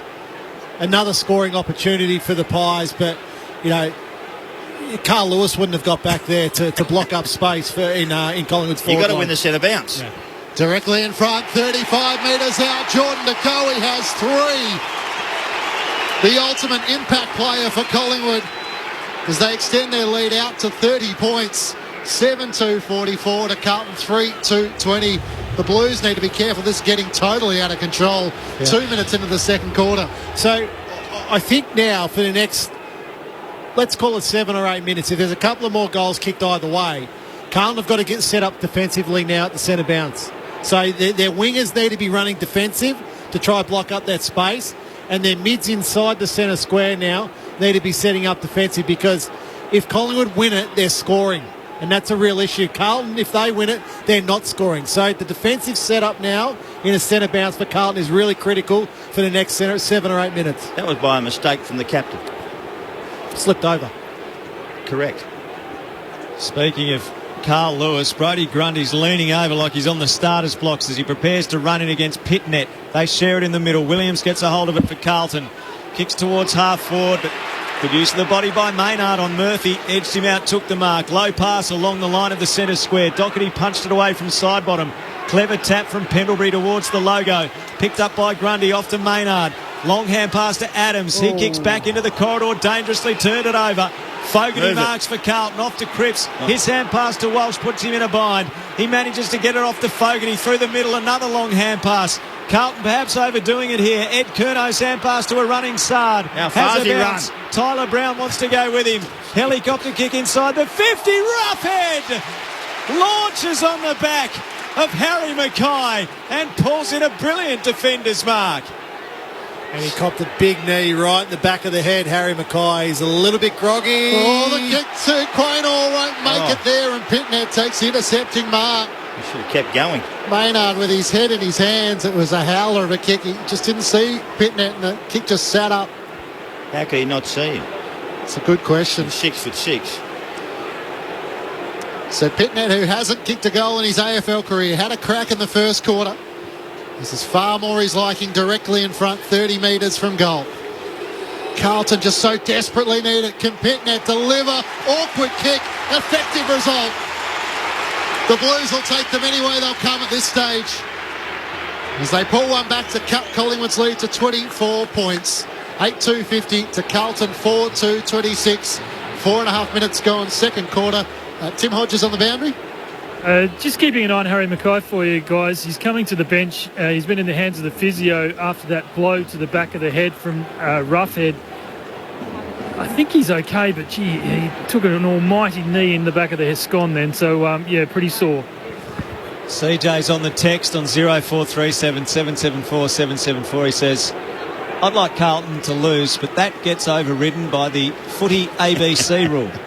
Anyone but Collingwood. Go Saints, says CJ in High Park. Good on you, CJ. 0437 774 774. Love your thoughts, opinions on the game, and maximum points if you can make Sellers and Rammer laugh in the back of the box. From the middle, here comes Martin. He's gone in there off to Setterfield. He's under the pump. Hand pass missed Cripps. He's got Grundy for company. Grundy bodies him off it, but then he's caught by Martin. It spills to Crisp of Collingwood. Off to Sire, off to Callum Brown. A hand pass to Pendlebury. Going through the corridor. He kicks out wide. Beautiful vision again. Finds Tyler Brown. Southern wing. He goes short to Noble. Noble centre of the wing. He kicks Collingwood to half forward. Back with a flight. Dacos takes a one-hander. He's 65 out. He plays on around Dow. Calls for a lead. 55 out. Goes deep with the kick. Knocked away from Cox. Good spoil Plowman. Picked up in defence by Williamson. Sweeping hand pass bashed forward by Doherty towards the 50. Dacos gets it again. Wheels onto his right. Another deep entry. Mason Cox is there. Punched through by Wiedering for a minor score. He killed it off. There was danger everywhere for Carlton. The lead is 25 at the 6-minute mark of the second. Collingwood over Carlton. Sam Petrescu seated in the long sleeves, and the famous number 5 brings the Blues back into play. Great kick to Paddy Cripps at left half back. Feeds off the hand pass to Doherty. Inboard to Ed Curnow, gathered on the half volley. Back to Doherty. Fires the hand pass forward to Pivnet. Between wing and half forward, he blazes away without looking. Quaynor has time to gather inside the 50-50. Had a fumble, ricocheted off his heel and rolls out of play. Bring back that rule. Don't handball to Ruckman. Boundary throw in on left half forward for the Blues, with Collingwood leading by 25 points. 8-3-51 to 4-2-26. It was the Pies by 18 at quarter time. We're now 7 minutes into the second quarter. Pitnet and Grundy lock up. Grundy a tap down. Nice stuff to Tyler Brown, off to Dacos. Gives to Howe, who tries a torpedo. It goes out to the winger off the outside of the boot. The umpire says deliberate. That definitely was not deliberate. That is a howler. It's come off the side of his boot, umpire. I think he meant it. Yeah, that'd be right. That's ridiculous. If he meant to disguise it that well, Sellers. Oh, it's unbelievable, isn't it? He's a genius. Carlton with the free kick. Cripps plays on immediately, and he thumps them inside 50. Casbolt in front of the pack. It gets to the back. Quaynor and Noble. Noble gets it for Collingwood. Kick around the corner. Martin back with a flight. Should intercept for Carlton. He does. And plays on immediately. He runs towards the 50. He goes as long as he can to the goal square. Did it take a hand on the way through? It stays in play, bounced on its point. Noble comes out to the back flank for Collingwood, and Callum Brown takes the mark. He works it over the top to Quaynor, who can dash from half-back. Looks up to Myercheck. Plowman coming the other direction, takes the intercepting mark. As Myercheck was trying to race back to half-forward. Into the middle of the ground, Ed Curnow had to wait a while. Thomas came charging in. Curnow held his ground and took the mark. See, this is not what you want to do. Switches laterally to left half-back. Put pressure on them. Well, it just allows Collingwood to set up defensively now. Correct. Doherty takes the mark, but there's now one-on-ones in front of him further afield. Back to Wiedering and back to Doherty at left half-back. They've gone nowhere. Plays on now into the corridor, looking for an option to present. See, that's the problem. Centre field, spoiled by Pendlebury. Hand pass to half forward. Petreski-Seaton can't take it. Sliding on his belly, he tries to knock it out. Side bottom in there for Collingwood. He can't rip it clear. It's gathered in the end by Wiedering. His kick is smothered. What? Pendlebury gathers. Hand pass to Noble on 50. Side steps one. Not Petreski-Seaton. Great tackle. Almost run down. Carlton on the last line. Wiedering works it back to Fisher. And now to Jones, who kicks out to Murphy on right half-back. He gathers on the bounce and kicks Carlton to the wing. Nunes marks near the interchange where Harry Mackay's okay and ready to come back on. Hand pass over the top of Crisp to Fogarty under pressure. Gives it to Murphy. Murphy kicks to half forward. Howe slides in and takes the intercept mark in front of Cripps. He kicks Collingwood around the wing. Callum Brown had to wait. Plowman gained ground, but Brown took the mark in front of him. I don't know why he's slowing it down. Brown looks into the corridor, sees nothing, goes to half forward. Myercheck's got a mismatch here. Petreski-Seaton had no chance. Myercheck dropped what he should have taken. Murphy's long hand pass, a beauty, releases Nunes. A bounce along the boundary, a hand pass to Fogarty, back to Nunes, who had to wait. Feeds it forward now to Sard, who will do one thing, run. He looks to kick to half forward where Casbolt has a metre or two on more. Kick. He's got a vacant 50. Gibbons is running hard, puts it in the path of him. Gibbons runs onto it, gathers hard against the boundary. Don't tell me. That is a great goal. Not just one, but two goals of the night. He's a highlights machine at the MCG on round 2. And the Blues desperately needed something to give them a spark. I wasn't sure about the kick from Levi, but Gibbons was up to the task. Collingwood's lead is 19 points after back-to-back goals from the Blues. Collingwood 8-3-51 to Carlton 5-2-32. Well, you'll see that a few times on television, that goal. That is spectacular and super goal. Probably and the toughest angle you'll ever get in your life. But 2 goals for the quarter already. They were down and out at quarter time. They were down by a hell of a lot of points. Now they're just pegging it back. They've made some mistakes, but you know what? They're having a go. They're pushing, they're shoving, they're doing what they can do to get the ball forward. And that kick was just unreal. And so was Casbolt. Casbolt come down the line. Sard's kick was really good on his left foot. Usually hook him into the grandstand, but not that one. Sard's was perfect. Tim Hodges, boundary side. Good news for the Blues continues. Harry Mackay is back on the ground. I watched him on the bench. He had a bag of ice on his head. He's going to have the mother of all headaches, but the good news, he's back on the ground at full forward. Carlton a clearance. Walsh out towards the wing. Ed Curnow couldn't pick it up. He's knocked off it. Tyler Brown tenacious. Slapped it out the back of the pack. Walsh slaps it Carlton's way. Dow tries to run onto it. Got Sy for company. Maybe manhandled. No free kick. Sy gets a gift to side bottom. Mown down. Fogarty. That has to be a free kick. Holding the ball. Free kick Carlton, middle of the ground. Fogarty picked him off.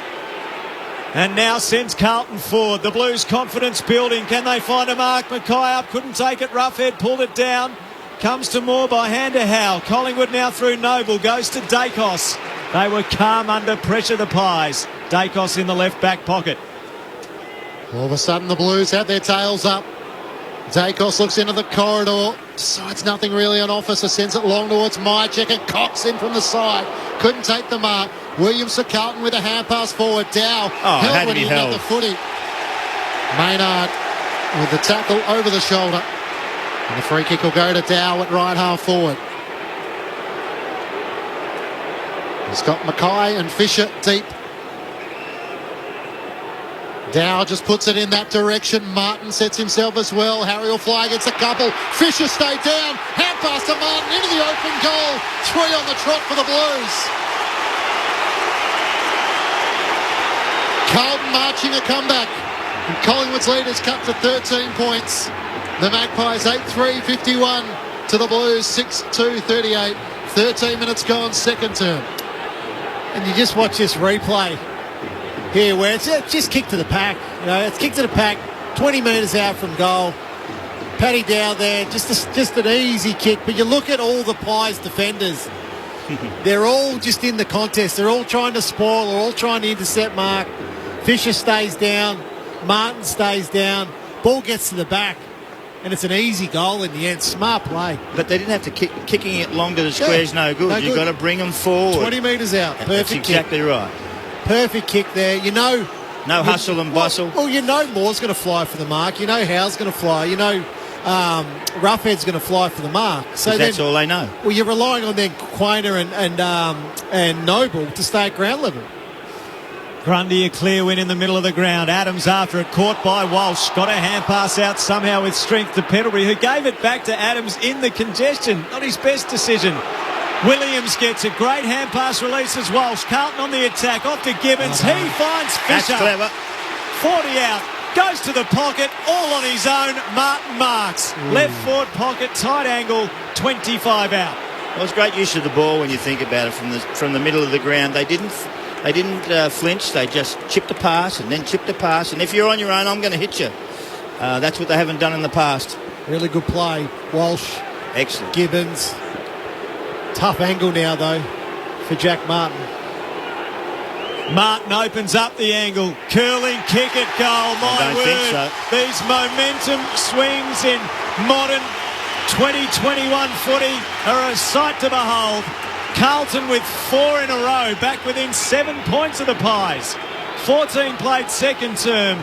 Collingwood 8-3-51. The Blues 7-2-44. Martin 3 first half goals for Carlton.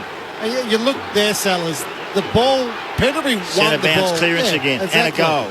So Pendlebury wins the ball in the middle of the ground, but his handball went back into the contest. Now the ball comes out and Walsh has got the composure. Rather than just slamming it on the boot, he finds the target, just lowered the eyes to Gibbons. Gibbons then, he did it. He did the right thing by lowering his eyes to Fisher. We all sort of shook our head when Fisher went to the pocket for Jack Martin, but he's on fire at the moment, Jack Martin. That's 3 first half goals. Looks really dangerous. Darcy Moore now has gone over to Jack Martin. Good luck. Collingwood got out by 30 points of the first 2 goals of the second quarter. It's back to a 7-point ball game. It's Taylor Adams, Brodie Grundy, Mark Pitnet all scrapped for it. It's going to be tossed up to the left of the centre circle. Just looking at Tom Williamson, I think you'll find Josh Dacos has given him one right in the guts and taken the wind out of him. Wonder if that'll be looked at. No doubt it will. Pendlebury kicks to half forward. Williamson knocked off it by Dacos. Gathers the footy at 50. Elliott one-on-one with Jones in the goal mouth. It bounces on its point. Elliott bounced off Jones, pushed out of the contest. Hoskin Elliott gathers against the boundary. Kicks to Brown. Great smother for Tresky-Seaton. It goes through for a behind as it ricochets out. Brown would have thought he had a mark on his chest, but Tresky-Seaton somehow got a golden fist there to see it through for a minor score. And Wiedering plays on immediately, has a bounce through the back pocket, can kick Carlton all the way to the members' wing. A 2-on-2. Quaynor pushed out by Fisher. Umpire saw it. Free kick Collingwood. Carlton were on the break, but Fisher pushed his opponent out illegally. Quaynor has it. Members' side of the MCG. Collingwood led by 5 goals, but that margin has been cut to only 8 as it stands now. Big pack as the kick comes in. It's punched away. Cal Brown goes up, did brilliantly. Tackled, got boot to ball. Up goes Walsh, takes it for Carlton, not 15. Tackled by Pendlebury, got it outside, gets it out, it ripped away, dropped it cold perhaps. Noble over it, lost it. About 8 or 9 have it surrounded. Size little hand pass out the back towards Noble. Wasn't so long ago Collingwood was holding court at the MCG. Not at the moment. A ball up 45 metres from the Collingwood goal. Big difference. Tackle count 26-25 Blues. They were down about 10 at one stage. Now they've picked it up. Curnow with a kick to half back towards Fisher. Quaynor over the top, spoils it out of play for the Pies. A throw in left half forward. 60 metres out from Collingwood's goal at the punt road end of the MCG. The Magpies by 8 points. Pitnet in front position, wins down the tap. Off the hands of Cripps. Gathered by Adams of Collingwood. Spiralling kick inside the 50. Hoskin Elliott Pulls it down on the second attempt. Oh, Elliott's hurt himself there in this contest. He is grabbing at his left ankle.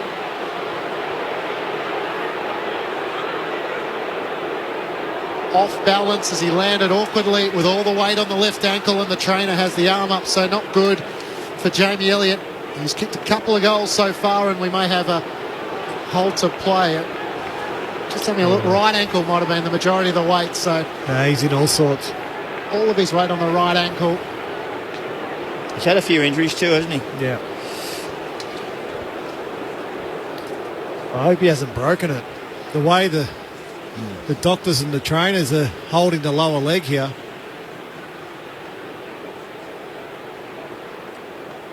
Just a sickening sight in footy. He actually landed on it as well. I think he's broken it, unfortunately. So laying flat on his back. They've got to get a stretcher. Where is it? The trainers have come out and they've called for a stretcher, but obviously the mobile stretcher normally comes from the other side of the MCG. Has had a lot of problems with his ankle previously, but the left ankle, he had surgery on it a couple of years ago. Gee, he looks in some discomfort. Very disappointing for Jamie Elliott, very disappointing for Collingwood, and he's had such an influence early in the game as well, Adam Ramanaskas. I hope I'm wrong, because if he had broken it, they would have definitely put him on the stretcher and be holding the leg. He's coming off, obviously no weight on that right ankle and with two trainers, but he's in a hell of a lot of pain, the young man. So this looks like a medical sub likely here, as Hoskin Elliott will come in and have a shot at goal and put it through for the Magpies. A settler for the Pies, with the Blues coming at them. The Magpies back by 14 points at the 19-minute mark of the second term. Collingwood 9-4-58, Carlton 7-2-44. Tim Hodges is in the front row. What are you seeing, Hodgie? Oh, that's a horrible look on Jamie Elliott's face. It's hard not to agree with what Ramo's saying there, that there's something seriously wrong with that right ankle. Trey Rusco is the medical sub for the Magpies. He is now in a full warm-up, so I'd expect he'd be activated within seconds to get him into this game, because just on the look of Jamie Elliott's face, he's not coming back anytime soon, unfortunately.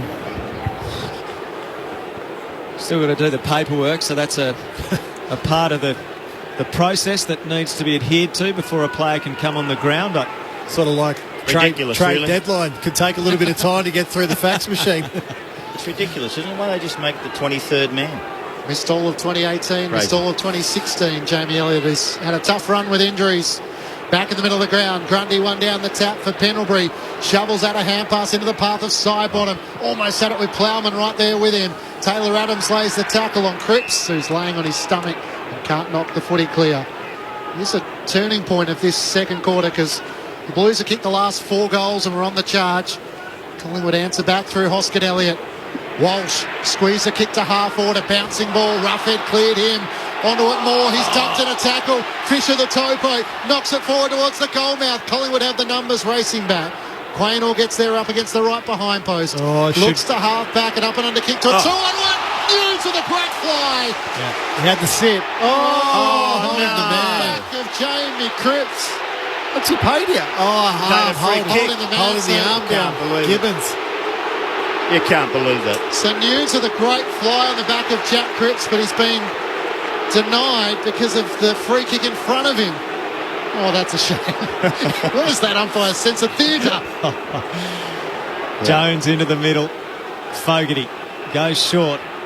Cripps has changed his boots. He slipped over in the middle. He's had enough of those orange ones. He's got the fluoro green on now. Sard and now Nunes out at left half forward. A number of players slipped over where that centre wicket was in round one, Al. Kick inside the 50, massive. Pack Mackay got a good piece of it, didn't mark. Grundy a clearing ball for Collingwood. Nunes gets it again. He's marking everything. The last couple have been paid. Nunes into the pocket. Dangerous one. Murphy picks up. Quaynor for company. Defensive hand pass to Saab, top of the 50, threw it on the boot towards the hot spot. Roughhead up to Spoil. Holding on, free kick. Mackay's free kick for Carlton. Directly in front, 30 metres from goal. What did you see there, Sellers? I had no idea. 10 players in that pack. There was a lot of people there. So Darcy Moore here Yeah, he's got hold of it. He's holding him down. Yeah, absolutely. Yep, fair enough. Oh, some famous names for Collingwood and Carlton. Moore and Mackay. Mackay goes for goal, and he gets his second of the night. Carlton back within 8 points at the 23-minute mark of the second quarter. 9-4-58 Collingwood, Carlton 8-2-50, and it's a very, very small sample size, but some of the footy we're seeing this season, it's terrific to watch. Yeah. And I like Mackay's look there. He actually pushed back onto Moore, so Moore cannot get a jump at him, and all of a sudden he gets grappled. That's what defenders do. So then you get a free kick, an easy one, but you've got to keep Moore on 2 feet, not off the ground at any stage. That short kick in, the low kick in sometimes, which has worked, and they had a goal over the back to Fisher and a few others around the place as well. That is what the Blues want to do. Stay Moore, do not jump. Don't let him jump. Take him where he cannot go. And all of a sudden he'll grapple, he'll hold, and a free kick came. Collingwood got out by 30 points early in the second quarter. It's back to an 8-point ball game. Pitnet and Grundy. Pitnet gets the clearance, sends it to half forward, racing back. Tyler Brown got a cruel bounce. Noble trying to spin out of traffic. He's gone. Cripps got him. Umpire waves play on, and the numbers form on top of the footy. Going to be tossed up at the right corner of the centre square. Carlton on half forward. Grundy taken over the shoulder, and Collingwood will get a free kick on left half back. Down to Tim Hodges. This isn't good news for Jamie Elliott. The doctors have just emerged from the rooms. They've shook their head. The paperwork is just being lodged as we speak. Trey Rusko has the jacket off and he will enter this game. So Jamie Elliott is out with that ankle injury that looks pretty serious. Trey Rusko is now into the game for the Magpies. Thank you, Hodgie. And just to comment, Hodgie, on the atmosphere being outside amongst it with the increased capacity tonight. I will say it must be over 60,000. It is a pro-Carlton crowd. It's just fantastic to see so many people on the top deck of the grandstand here in the Great Southern Stand in particular. It's been over 12 months since those seats have been used, and great to see the Carlton fans booing as much as they have so far. Good on you. Melbourne certainly feels alive. I'm sure you're loving it, Hodgie, as You're a going to we. stop barracking, Hodgie. Free kick for holding the footy against Fisher. It's going the way of Callum Brown, who gets the hand pass to Crisp. De Goey on the lead, couldn't take the mark. Doherty in from the side. Plowman gathers, ducked his head, beat the tackle of Pendlebury, but put it out on the full under the pressure. Well, I was hoping that went out of bounds, because to see that would have been deliberate, as it was against Jeremy Howe in the first quarter. Crisp short to Adams. Adams plays on, kicks from 55 to the top of the goal square. Up in front, Pitnet couldn't take the mark. Dacos, edge down, Plowman, gathered, snapped, and showcased his brilliance. Dacos, every bit his father there. A magnificent goal. And Collingwood back out by 14 points. 25 played, second term. The Magpies 10-4-64, Carlton 8-2-50 on Grandstand AFL on ABC Sport. Oh, Plowman's got to be stronger than that and better than that. That was right next to you got to push it through the points. He just pushed him out of the way. The young man has played, 20 games, 10 games, 20 games. He is a powerhouse, and he pushed Plowman out of the way. He's smaller. I really like this kid, Dacos. He's got some tricks, he's got some skills, and he's as smart and strong as you can see. He's composed, unbelievable. With the ball. He's a very, very good player. And the taller younger brother, Nick, is playing in the under-18s round at the moment, played a pracky match for Collingwood the other day. But, Sellers, would you believe, grew up barracking for Carlton? So he should. How do you grow up in the Dacos household barracking for Carlton? You're allowed to make a choice. He obviously made the right one. Footy democracy. Collingwood burst out of the middle through Crisp. He gets to half forward, long to De Goey. Did Plowman have a bit of his arm? Umpire says no. As it goes out of play up against the right behind post, a boundary throw in. Collingwood looking so dangerous when they burst out of the middle like that. It's turned again, hasn't it? The Blues had the best part of the first half of this quarter, and then all of a sudden the Pies are back in it. 30 metres around from Collingwood's goal, thrown in. Pitnet wins it down. Free kick for a hold going Carlton's way, and Doherty will take it in the left back pocket. No, it is Pitnet's free kick. He had no idea. He had no idea. Lumbered forward to be told, come back, it's your kick. That in keeping with Ruckman, you reckon, Sellers? He did give the hand pass, which will please you, Sellers. Doherty out to the wing, a superb mark, leaping from 3 deep, Harry Mackay. pulled it in for the Blues. Defensive side of the southern wing, Collingwood by 14 points, approaching the 28-minute mark. And this will be a very long quarter with the injury. Kicked it to 1-on-4 here. To Elliott. Casbolt, the one, did enough to get it to ground level. Murphy lurking near the boundary line. He's tackled without the ball. Umpire says holding on. Free kick Carlton, left half forward. Incredible how they got that. He kicked it to 1-on-4 and he was small. Murphy on the move. Low drop punt inside the 50. Casbolt in front, punched away by Roughhead. Rode by Nunes. Left foot snaps a high one across the face of goal. And it floats through for a minor score. A 13-point lead to Collingwood at the 28.5-minute mark. And some concerns for Carlton now, Tim Hodges. Just out here on the wing on the members' side is Jacob Wiedering. He is struggling to go. He's got I think it's a corky, just the way he's trying to get into a gallop. And Brody Myercheck should be running off him as much as he can at the moment. Long kick. Pitnet juggles the mark from Quaynor. Give it the to handball. Yeah, that'd be a nice idea. He was floating around the back. He goes the foot skills towards Paddy Cripps. He flies but can't take the mark. Contested in the marking contest, and Cripps gathers for Collingwood. Hand pass to Sire, to Noble, out to Tyler Brown, and now to Sidebottom. Great evasive skills just to get around Fisher. Kick around the wing to Myercheck, but in front Williamson takes the mark for the Blues. Yeah, he's coming to the bench now, Hodgie. Wiedering, you can clearly see he's very sore. It's a big loss. Williamson near the interchange for Carlton. Plays on. Uses his trusty left boot to kick inside the 50. Williams fell over. Roughhead didn't get it. It was taken by Madgen. His kick partially smothered on the way out. Petrevski-Seton had a fumble. Gathers, gives to Fisher. Callum Brown goes with him. Back to Petrevski-Seton. Gets around Sire. Runs to right half forward. Kicks Carlton inside 50. Kicked it straight to Grundy. Errant. Awful. Wasted. Free kick. Rather a mark to Collingwood to be taken. This kick by Grundy in the left back pocket. That's actually not his fault. No one ran towards him. No one came to the kicker. You've got to do that. Grundy long to Myercheck, who sets fly. Takes a great mark over the top of Fisher. See, we will see these marks. Sellers mentioned it earlier. We're going to see a lot more one-on-one football this year. So now we've seen a couple of high flies in the opening round and tonight already. Long towards Mason Cox, who had two to beat. Plowman takes the intercepting mark for Carlton. Across half back to Curnow. Now to Walsh to the run of Saad. Through the middle he goes. Pierces a kick towards Casbolt. A two-on-one. Great mark. Excellent mark against Mackay and Casbolt. That's the All-Australian defender on display right there in Darcy Moore. That was a star mark. One of the best intercept marks in the game. And will be part of the ABC Grandstand AFL commentary team for a couple of matches throughout the season as well. So if he's as good as in here as he is out there, that'll be a treat. Collingwood work it around. Back into the corridor. Crisp found Madgen at centre half back. He plays on. Kicks across the back of the square. Marked by Howe. Howe comes to the members' side. Defensive side of the wing. Noble the mark. He comes back infield, working the angles, the pies. Crisp marks. He kicks towards Myercheck. All uncontested football. Myercheck kicks towards DeGoey. Over the top, Jones a double fister. Thomas arrived. He kicked towards goal. DeGoey in the way. Plucked it out of the air. Snaps at goal and pops through another. Jordan DeGoey. 4 goals in the first half in his 100th game. He's lighting it up. Collingwood's match-winning player. A 19-point lead to Collingwood at the 31.5-minute mark of the second quarter. Collingwood 11-4-70. Carlton 8-3-51. Down to Hodgie on the boundary.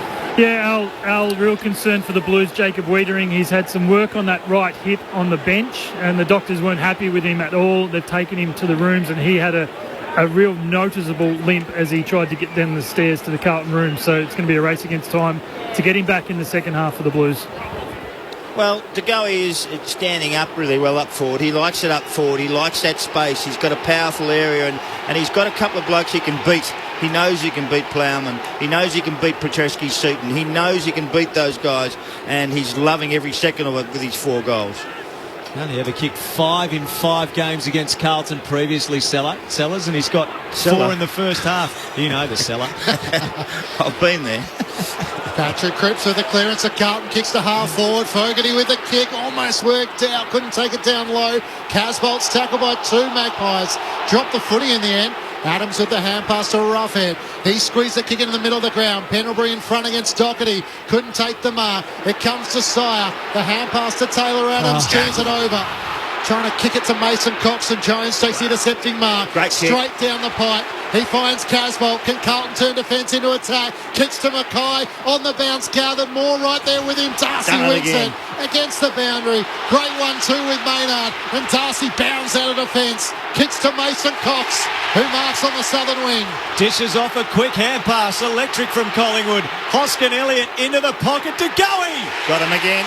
Darcy Moore go right back to the back pocket for Collingwood, set it up, got the play in motion, and Collingwood moved it breathtakingly from one end of the field to the other to Jordan Ngoe, 45 metres out, 45-degree angle to the right, kicking at goal number 5. To be a forward again, Sellers.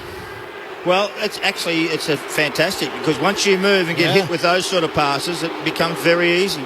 Carlton had grabbed back the momentum. No.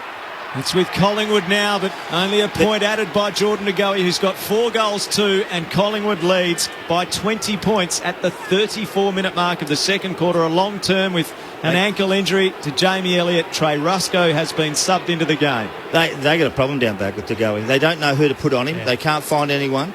The best they've got is Plowman, and the best they've got is Petrescu. I think Sard might be the best option. Sard's too small.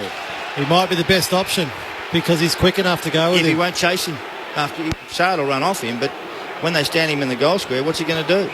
Doherty's kick was out on the full, such was the pressure. He's on pace for 8 goals at the moment. They've got to try something. I think he'll get him. We're raffling in the commentary box. Imagine what they're doing in the Carlton coach's box. As Mychek veers out to the right, sends it in the Ngoe direction. He's got a couple to compete against. And in the end, it's spoiled down to get us to half-time. So Collingwood having led by 18 points at quarter-time, lead by 20 at half-time. The Magpies 11-5-71 to Carlton 8-3-51. Collingwood kicked the first 2 goals of the second quarter to get up by 30 points.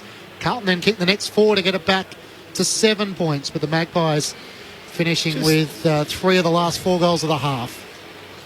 The goal kickers to half-time on Grandstand AFL. Ngoe with 4. 2 goals to Jamie Elliott, who very sadly has been substituted out of the game due to a serious right ankle injury. 2 goals as well to Brody Mychek. Singles to Dacos, Sidebottom and Hoskin Elliott. While for Carlton, Jack Martin has kicked 3 goals in his first game of the season. 2 goals to Mackay, 2 goals to Gibbons. Both of them contenders for goal of the year. We'll have to ask our experts, Rammer and Sellers, which they deem to be better.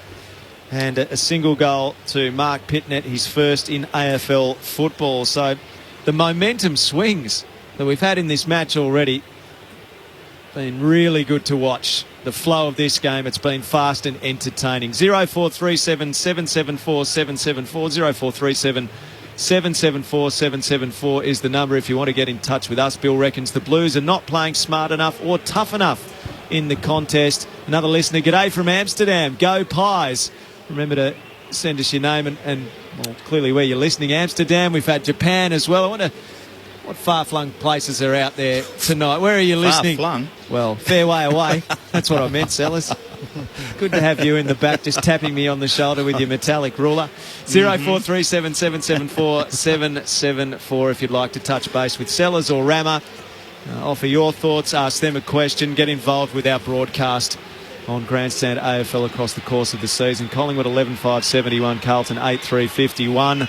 Jamie Elliott on crutches is the sad note for Collingwood tonight, but apart from that, enjoyable game of football to watch. How have you seen it, Sellers? How have you seen it, Rammer? Well, I've seen it really well from Collingwood's point of view, that they were hurt from last week when the doggies knocked them over, rolled them over with a much more speedier game. They've quickened up their game, and I've seen 2 players who I think that really make a difference to them. Ngoe's one of them.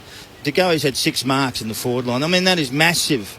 Kicked 4 goals, probably should have kicked 5. Darcy Moore's had 4 marks in the defence, but 8 intercepts as well to add to his game. He's the powerhouse in the back, and they've got a powerhouse up front. And then and all of a sudden you got but the Blues are battling to get goals. They push it forward. They try really hard, but they just haven't got the same sort of... And they can't hold De Goey. Who are you going to play on De Goey? Can I find somebody? I don't know. Liam Jones couldn't play on him because he's too tall and a bit of cumbersome. He's very clever, De Goey. Adam Sard's too small. You've got Blocky Plowman's not quite good enough to play on a bloke like that, I don't think. Doherty's one, I think, could. Tom Williamson probably could have a chance, but you need to try someone else at the moment because 4 goals and a half a game of football has broken this game in half almost for the Pies. They started off slowly in the second quarter. The Blues started to take some control of the game. They got themselves right back into 8 points difference, and then they just blew them away with good skills. A really good hit up forward, put the ball in there as quick as you can to the forward line, and De Goey just keeps coming at it and making a score. 11-5 to 8-3. It's a 20-point game at this stage, at half time. Great scoring. The games are going for 33 minutes and 32 minutes. I love it. And time on is the time when you get hurt. Well, how good is this? Would have been a full-time score in last year's fixture. We've had 19 goals. It's great. I love it. And then, what's that, another 8 scoring shots. So, 27 scoring shots in a half of football. It's terrific. And it's what we want. Steve Hocking could probably give himself a pat on the back at the moment because the way the ball's moving now, particularly through the middle of the ground, it's like greased lightning. It's so quick. It is it's so good to watch. And I mentioned it earlier in the game. Guys that kick the ball well now are worth their weight in gold again. Whereas previously the game had just become this rolling maul of stoppage after stoppage, contest after contest. Now the ball is it's moving. What do we have? We had 35 stoppages in that first half, and 19 of those were in the centre bounce. So that's a great result for around the ground. Hardly any throw-ins. Yeah, so we've only had 16 ball up or throw-ins in a half of football, which is terrific. We usually get 50 in a half. Yeah, so many usually. So I think what's happening to the game at the moment, from a fan point of view, is absolutely terrific. Now, from a coaching point of view, these guys will be pulling their hair out. Absolutely pulling their hair out, both David Teague and Nathan Buckley at the moment, because you want to get the game on your own terms, and how long you can maintain the game on your own terms is critical to your winning. Now, Collingwood got out to a 5-goal lead at the 2-minute mark of that second quarter, and we're all sitting there going, whoa, this could be a really long night here for the Blues. But then the Blues reel off the next 4 goals, and they're back in it just like that. They're back in the game within probably 12, 13 minutes. Yeah.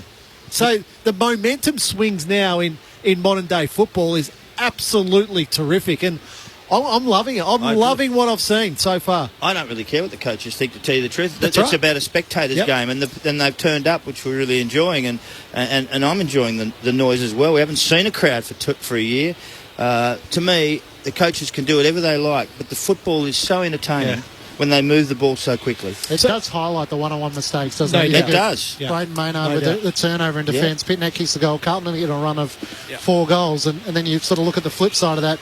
Who plays on Geordie De Goey? And I think Carlton fans have got Lockie Plowman in the gun because they need someone who can do that one-on-one role. So Collingwood kicked 3 of the last 4 goals, and 3 of those were in red time, which hurts Carlton sellers. Totally does. And I love the way that sometimes you make a mistake in this game and it's glaring. But when it was like you chip a 10-metre pass, well, seriously, that is so boring. It drives me nuts. But you've got to fix it up and have another go and just stand up and do it again and again. This is a game of mistakes. Yeah. And talking about fixing things up, Carlton need to fix up their contested possessions. Oh, yeah. So that's been a critical component of football now forever. So Carlton are minus 22 in that area in a half of football. So that's a beating. That's a real beating around the contest for the Blues, and a massive win for the Pies. The Pies last week obviously got beaten on the outside in those uncontested possessions, but if you're winning the ball inside, you don't then allow it. You don't then allow the opposition to get the ball outside and free flow. So how many of those from the centre bounce? Oh, well, yeah. 6 or 7? Yeah, that's right. 8?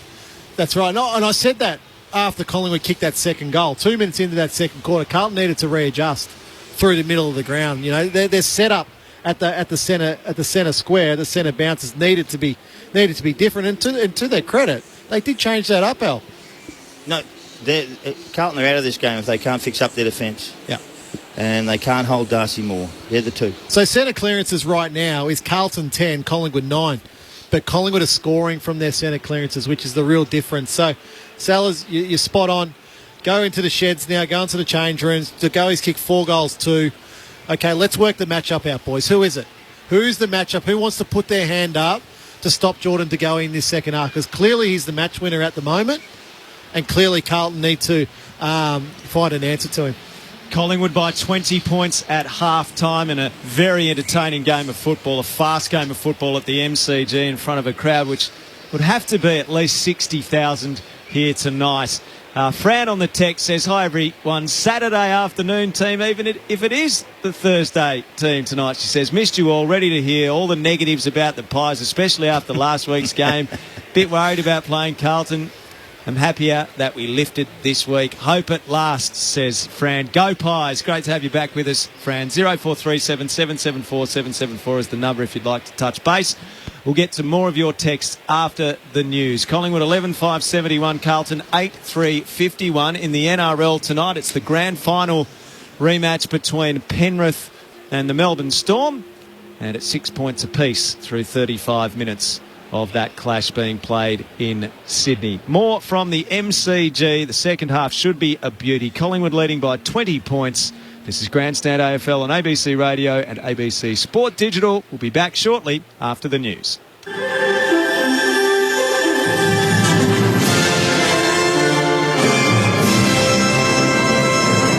ABC News with Tim Shepherd. Residents of 9 public housing towers in Melbourne, which were locked down at the height of the pandemic last year, have launched a class action against the state government and the Deputy Chief Health Officer. Helen Vines reports. The class action is on behalf of more than 3,000 residents who were locked down for up to 14 days in July last year to prevent the spread of COVID-19. They claim they were subjected to false imprisonment and that authorities failed to give proper consideration to their human rights. Their solicitor, Seren Tafaha, says they believe the lockdown was a breach of process. The driving force behind this is a rectification. The defendants include the Deputy Chief Health Officer, Annalise Van Diemen, and the Chief Commissioner of Police. The residents are seeking declarations that the government's actions were unlawful or beyond its powers and damages. New South Wales State MP Michael Johnson has been suspended from the National Party while police investigate allegations he raped a woman 18 months ago. Mr Johnson denies the allegations and says he's cooperating with police. He's resigned from his parliamentary secretary role and has moved to the crossbench. New South Wales Nationals chairman Andrew Fraser says as it's a police matter, there will be no further comment. Greens Senator Lydia Thorpe says it was a stab in the heart to learn about a 4th Indigenous death in custody in 1 month. A 37-year-old Bakunji man died during a police pursuit in Broken Hill in New South Wales last week, and police say it's subject to a critical incident investigation. Senator Thorpe says something urgently needs to be done to address the number of people dying in custody 30 years on from a royal commission into the issue. We're still being genocided out. This is genocide. I know people don't agree with that, but when will the killing stop? When will the destruction of our land and our people stop in this country? Despite rain easing across most of New South Wales, large volumes of water moving through river systems continue to cause major flooding. Major flooding around the McIntyre River at Goondiwindi is likely to peak overnight. There are also other flood warnings for Maclean, North Richmond, Grafton, Ulmurra, Couts Crossing, Bulga, Singleton and Moree. The State Emergency Service today performed 40 flood rescues. Genomic tests have confirmed a new strain of COVID in travellers who've arrived in Queensland from Papua New Guinea. Queensland Health says the B1 variant has been detected in a number of the 64 people who've flown in since January 1. It says it's not a lineage of concern and it isn't as contagious as the UK and South African strains. COVID cases in PNG are rising sharply, with fears the country is on the brink of a health crisis. Meanwhile, in Tasmania, the government is setting up a wastewater testing program for COVID-19. Health Minister Sarah Courtenay says from next month, samples will be taken at wastewater treatment plants around the state and sent to South Australia for testing. The Health Minister also says Tasmania will be able to do its own testing by the end of the year. 2 brothers from Pakistan accused of forging $3 million worth of stamps have been granted bail. Court reporter Danny Tran has more. Obaid Khan and his brother Shaheriar Khan today fronted the Melbourne Magistrates Court, where they're facing a string of deception charges. The men, who are students from Pakistan, were arrested after investigators allegedly uncovered 36 boxes of counterfeit stamps at their home in Brunswick East. They also seized a Rolex. Today, police opposed bail, raising concerns the men had access to cash, would destroy evidence and could flee the country. But Magistrate Kimberly Swadeser released them, finding that the time they spent on remand could exceed any sentence. The brothers will return to court in June. The Olympic torch has begun its 4-month journey around Japan ahead of the delayed opening of the 2020 Games in Tokyo. More from Emma Jacobs. Wearing a white tracksuit, athlete and first runner, Iwashimizu Azusa lit the torch in Fukushima's shadow. She ran surrounded by 14 other members of the 2011 Women's Football World Cup squad, who were also decked in white. The relay begins near the site of the 2011 earthquake, tsunami and the meltdown of 3 nuclear reactors, which resulted in the death of 18,000 people. Japan is determined to deliver the Olympics. 10,000 runners will take part in the relay, ensuring the torch arrives in time for the opening event on July 23rd.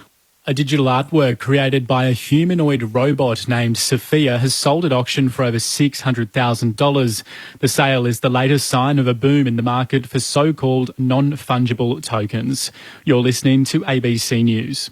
When history is made. It's all over. India have won. India have won magnificently. ABC Sport is there. He's over the halfway line. Coming, game, set, bingo, premiership. Commercial free. The Tigers are still the best team in the land. 3 flags in 4 years for Richmond. ABC Sport. On radio, online and on the ABC Listen app. The 2021 AFL Premiership season on ABC Radio and on ABC Sport Digital. Jones bashes it straight to DeGoey. DeGoey off a step. DeGoey goals.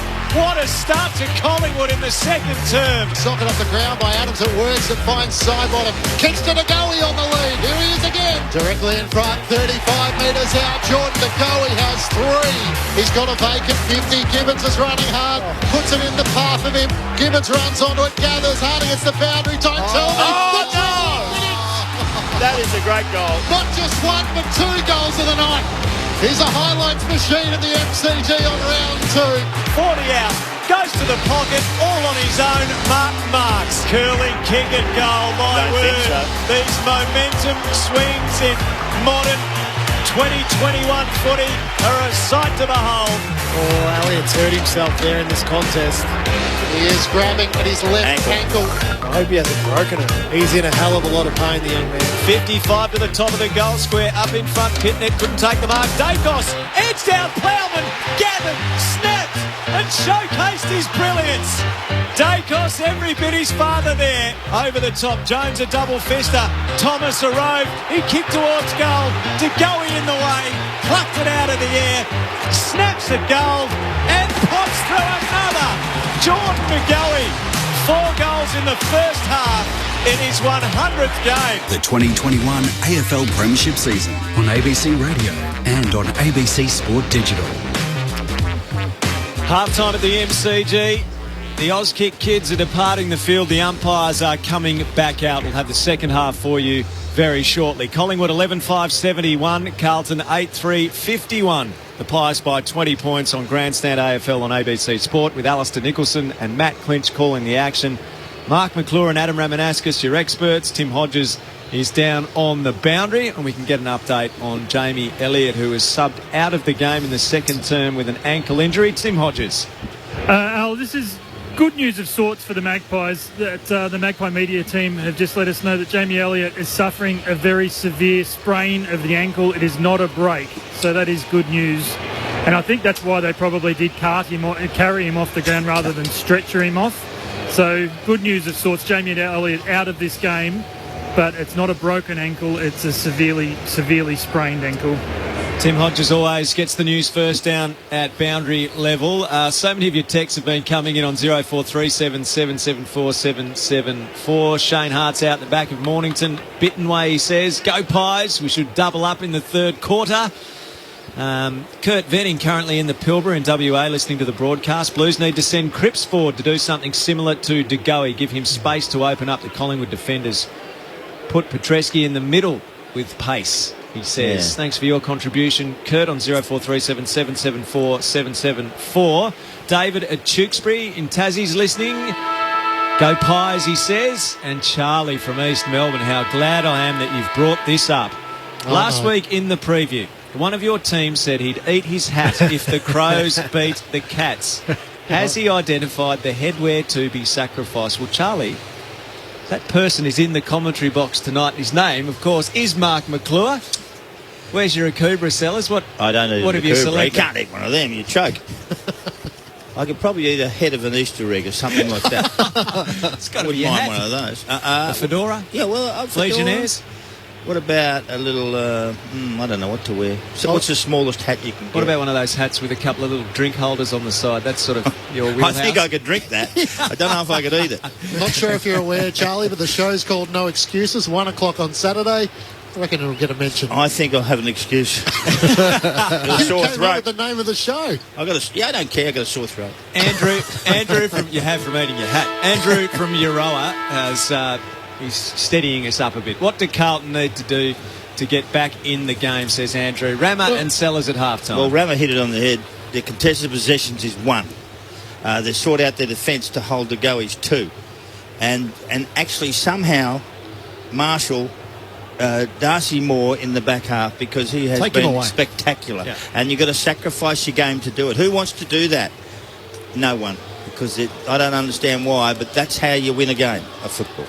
There's a couple of other concerns with Carlton at the moment. So Taylor Adams, Chris Pendlebury at the top of the stat sheet, where you've got Sard and Doherty at the top of the stat sheet. And they're the half-backs. Yeah, and then the half-backs. So Collingwood are clearly winning that midfield battle at the moment. So, you know, we need Walsh, Nunes, Zach Williams, Paddy Cripps, Fogarty, Curnow. They need to find more of the ball. They need to start to even this up, particularly around the middle of the ground. We've spoken continually about between the arcs and ball movement. So Carlton need to find a way to slow Collingwood down. We don't say that often about Collingwood, to slow them down, because they've always been such a slow-moving ball team. But tonight, you know, I think it's obviously some harsh words were spoken at Collingwood during the week, because their ball movement's been electric through that first half at times. So Adams goes to Walsh, and he's had 11 possessions today instead of 31 last week. Robin Montmorency reckons a taco sombrero. Sellers? Second half underway with Matt Clint. With the sangria. There you go, the listeners helping you out. Grundy wins down the tap. Paddy Cripps onto it for Carlton. Hand pass forward. Rusco onto it for Collingwood, trying to win it. The sub in for Elliott. He lays a good tackle and then turns to the umpire, who will ball it up. So the Magpies heading to the city end in this third quarter, leading by 20 points. Thrown up, Grundy wins it down at half forward. Adams trying to knock a hand pass clear. He's had 8 clearances for the Pies. Martin can't pick it up cleanly. Sock it off the ground by Fogarty. That'll work. Noble gathers it at half back. Dow laid the tackle. Umpire had a look. He'll ball it up. Just short of half forward for the Blues. Up it goes. Grundy tapped it down. Walsh underneath with Pendlebury. Holding on to it, Walsh. Grundy holding on to him. Neil's at the ground listening to our broadcast. He's suggesting Ed Curnow as a left field option for De Goey. No, thanks. Well, it's Liam Jones at the moment. Yeah. Cripps from the stoppage gave to Walsh. He kicks to the forward pocket. Martin and Quaynor. Martin edged out Quaynor. Didn't get the bounce he wanted, but he edges him out again and gets it. Quaynor well done, gets Quaynor. him. Ball dislodged. Persistence paying off for Collingwood. Noble runs it out of defence, playing onto advantage, but turned it over. And a mark for Doherty on the southern wing. Doherty looking at his options. Nothing really short, so has to load up and send it long. Casbolt had a double back. Mackay at the back, spoils it down. Casbolt ran onto it. Roughhead ran onto him. Laid the tackle. Umpire says throw it in. As it goes out of play in the right forward pocket. Collingwood leading by 20 points, but Carlton deep in attack. Wiedering to do the ruck work. Pitnet to do the ruck work against Grundy here. Grundy one down the tap to Sidebottom, who gathers in the back pocket. Turns and kicks long to the southern wing. Myercheck came from a fair way back. Wiedering got a fist to it. And spoiled it out of play for a boundary throw in. Right half forward for the Blues. Tim Hodges downstairs on the boundary. Just on Jacob Wiedering, Al, he ended the second term down in the rooms. It was work on his right hip. He's also got his right calf heavily strapped, so he's not moving 100% out there. Thrown back in. Grundy the tap towards the boundary line. Tyler Brown gets it. Hand pass to Madgen under pressure at left half back. A hand pass to Pendlebury. When under pressure, he makes it look like he isn't. He goes defensively by hand to Madgen. Off to Ruffhead. Ruffhead at full back. Indecisive. Defensive hand pass to Madgen. He just wants to find a target. And Jeremy Howe is that in the left back pocket. He pulls the trigger on the kick into the middle. Quaynor runs onto it, takes the bouncing ball and bounces away from Petrevski-Seaton. Gets his kick inside the 50. To go he picks up. Hand pass to Callum Brown. Curling kick from 45. Bending, not enough. First score of the second half is a behind to Collingwood. It's the Pies by 21 at the 3-minute mark of the third. I feel like some of the halfbacks in 2021 are going to live by the sword and die by the sword. Jeremy Howe rolled the dice. It worked out on that occasion. Plowman long out of defence, looking for Casbolt. He can't quite take the mark, and it's seen out of play by Steele Sidebottom. Collingwood by 21 points with a throw in on left half forward for the Pies. Thrown in onto the Great Southern Stand. Grundy in front position, taps it down straight to Walsh. He's tackled by Sidebottom. Umpire will come in and throw it up. It's actually a great kick to Quaynor in the middle of the ground, on his own, on the bounce, bang, away they went. From the stoppage, Sidebottom gets it, hand pass through the pack, didn't hit Adams. Ed Curnow got in the road, curling kick out of defence, Fogarty up in front, bounced off his chest. Tyler Brown another possession, defensive hand pass. Noble kicks to Cox, Cox nudged under the ball, gets to the back of the pack, Myercheck slides in. Little toe poke from Sard near the boundary line and a fumble. It's over for a boundary throw in. Left forward pocket, Collingwood in attack to the city end, leading by 21 points on Grandstand AFL on ABC Sport.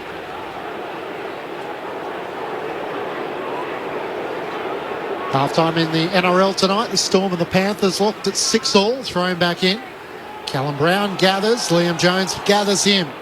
No prior opportunity, and the umpire will toss it up in the left forward pocket. Plenty of numbers around this stoppage as the umpire throws it up. Pitnet down to the boundary. Adams screws it back to the goal mouth and bounces through. Taylor Adams superb from the boundary line, but we're going to have a look at this. I think it's a goal. Just to make sure the Plowman didn't get a touch onto it before it crossed the line. Or was it Mason Cox? Did he get a touch on it? Yeah. Plowman sliding in. I think that ball is over the line. Is it over? Yeah. Oh. Ooh. It's a goal. Are you going to agree on that, Sellers, or no? I'll wait for the umpire. Okay. They usually get it wrong. They're actually checking if it's hit the post. Checking if it brushed the post. It's only hope, I think, the brushing the post. Yeah. Just trying to zoom right in and see off the bounce. Did it clip it on the way through? There's daylight. I don't think so. What?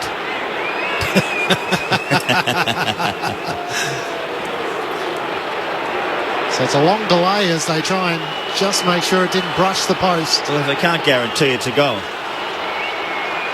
So the score review comes up on the big screen of the MCG. It is a goal. Taylor Adams, what can he do? 21 disposals, 10 clearances, 5 inside 50s, and now a goal. And the Magpies, with the first of the third quarter, extend their lead to 27 points. 6 minutes gone, third term, 12-6-78 to the Blues, 8-3-51. Also an arm wrestle, really, for what are we, 6.5 minutes now into this quarter. And then it's really something out of nothing. Terrific tap by Grundy into the space for Taylor Adams. And, look, it's a fluke. He's put it on the left boot, Taylor Adams. He's trying to put it to the top of the square, it's a miraculous goal. There's no doubt about that. But, for the arm wrestle and now for the momentum, that again shifts to Collingwood now. Mason Cox is in the middle of post. to Levi Casbolt, who runs around and comes from the side and actually from behind wins the tap down, and it ricochets back to him. A tumble punt to half forward. Fogarty took it. He's nailed. Fierce tackle by Howe. A ball up on the edge of the centre square at left half forward for Carlton. So the Blues need to find a few on end, as they did in that second term when they kicked 4 in a row. Walsh at the coalface. Hand pass out in front of Murphy. Murphy a little toe poke towards the 50. Roughhead tried to flick it up. News goes through. Umpire didn't see that he threw that out. Fogarty to Walsh. Defensive hand pass. Setterfield haven't called his name much. Kick inside the 50. Nunes dives. Almost takes a brilliant mark. Fogarty gets it again. Gives to Murphy. He's caught. Did he drag it in? The umpire says mine. A ball up near the boundary line in the left forward pocket. Crisp, vice-like around Murphy. Carlton in attack. Tossed up, Mason Cox wins down the tap. Williams just unable to take it cleanly. Noble good for Collingwood. Switches play towards Callum Brown. Had to hit the target, he does. He marks inside the defensive 50 in front of Petrescu-Seaton. Around the boundary line to left half back, he kicks to Madgen. He continues further afield and Brody Myercheck takes the mark. Collingwood by 27 points. And nothing really on offer in terms of tall targets along the southern wing. He's got no option but to put it long towards Pendlebury and De Goey. It clears them. Paddy Cripps at the back of the pack for Carlton. One way then the other. High ball towards half forward. Martin has to compete against a couple. Madgen couldn't take the mark. Moore takes it for Collingwood. Hand pass to Noble. Now to Pendlebury. Trying to find the right option around Fogarty. Hand pass back to Howe. Not a good option. Harry Mackay takes it to Murphy. Gives the hand pass to Martin. Surveys the forward 50, good option, and Fogarty takes the mark just slightly right of centre, 45 metres out from goal. Jeez, the rarest of rare mistakes by Scott Pendlebury there. Yeah. He usually uses every ball that he's got, but he looked around and he spun and he twisted and he turned and still there was no option. And then I don't know what that handball was from Pendlebury back into the middle of the ground, but it's a turnover. Lockie Fogarty, the former Cat, comes in from 50, strikes it pretty good to the goalpost on the left-hand side, stays in play, Gibbons onto it, in the pocket, hand pass too sharp for Setterfield. Trey Rusco in there, he's ducked in a tackle by Zach Williams, and the ball rolls out of play in the left forward pocket for Carlton. Can the Blues find one? They're trailing by 27, approaching the 10-minute mark of the third quarter. It got out to a 5-goal margin before they hit back in the second and got within 7 points. Casbolt takes it out of the rucker post to Cox, who would not let him go, and the umpire lets them play. That's wrong. How on earth? Boundary throw in, ball taken out. I think they've given up on a few rules, haven't they? That's your classic case. Ruckman takes it out of the air, tackled for an eternity, dropped it. Instead of boundary throw-in, Cripps is going in ruck for Carlton opposed to Cox. No decisive knock. Side bottom and Walsh. Walsh did well to get it out to Nunes. 30 from goal off to Gibbons. Gibbons' hand pass to Ed Curnow. He chips. Mark to Fogarty. That's gone 10 metres. Maximum 10. So Cripps is in the ruck there inside forward 50. We see Tom Hawkins do that so often for Geelong, where he uses his size to push the other ruckman a lot of the times out of the way. Cripps can do that. He's got that power to be able to shift the ruckman.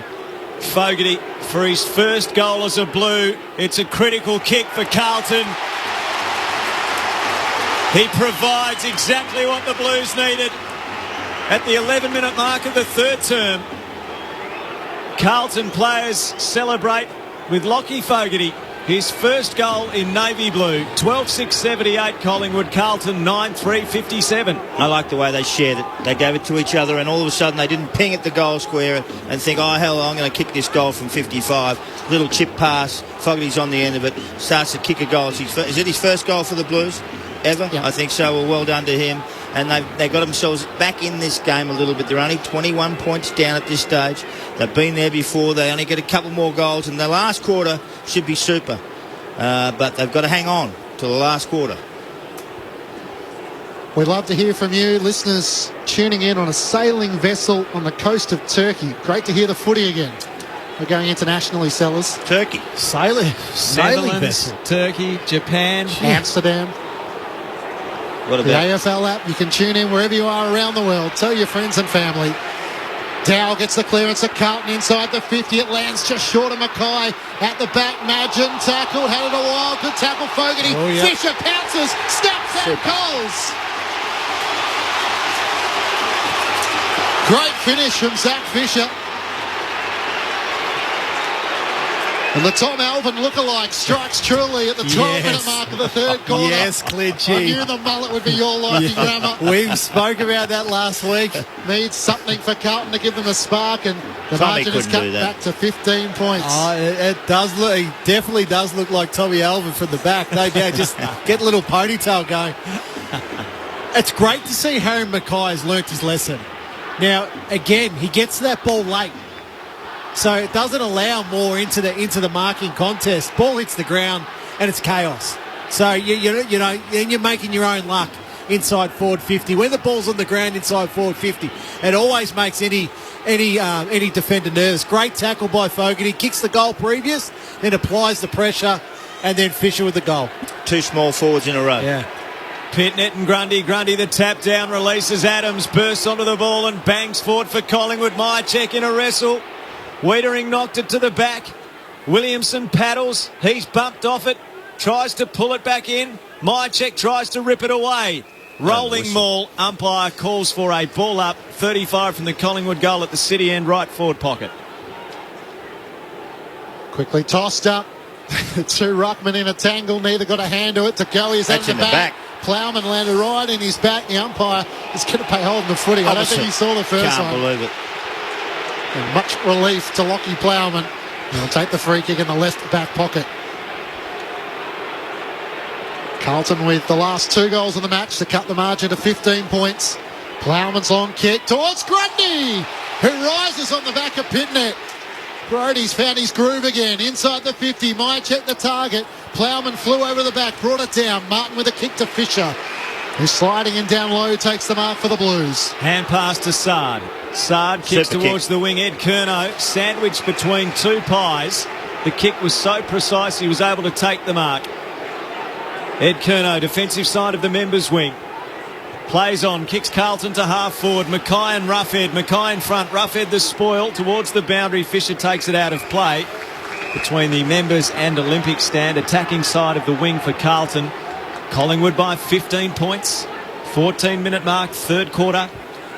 Al Nicholson and Matt Clinch calling with Mark McClure and Adam Ramanauskas. Tim Hodges on the boundary. If you weren't with us earlier, Jamie Elliott, an ankle injury. He's the medical sub. We're told that it's not a break, but he's been subbed out of the game. Blues get moving forward through Dow. Fisher another possession. He's caught. Got it to Walsh by hand of Fogarty. Off to Gibbons. Gibbons, scrubby kick inside the 50. Walsh had it clatter into his knees. Then he picked up, was tackled by Noble, and is taken over the boundary in the left forward pocket for the Blues. Sam Walsh has that left quad heavily strapped, so clearly got a corky. 4 kicks, 12 handballs. Hasn't been effective as last week. Waiting for the Blues is 16 disposals. Dow from the throw-in. Kick was smothered. Gibbons almost onto it. Couldn't take it cleanly. And the reinforcements arrive for Collingwood. Moore and Howe to lock him up. 15 metres out from the Blues goal at the punt road end. Got to find a way to keep it in there. Carlton can pinch one here. The game comes alive once more. Thrown up. Pitnet knocks it down towards Cripps. Couldn't take it. Dacos had it and lost it.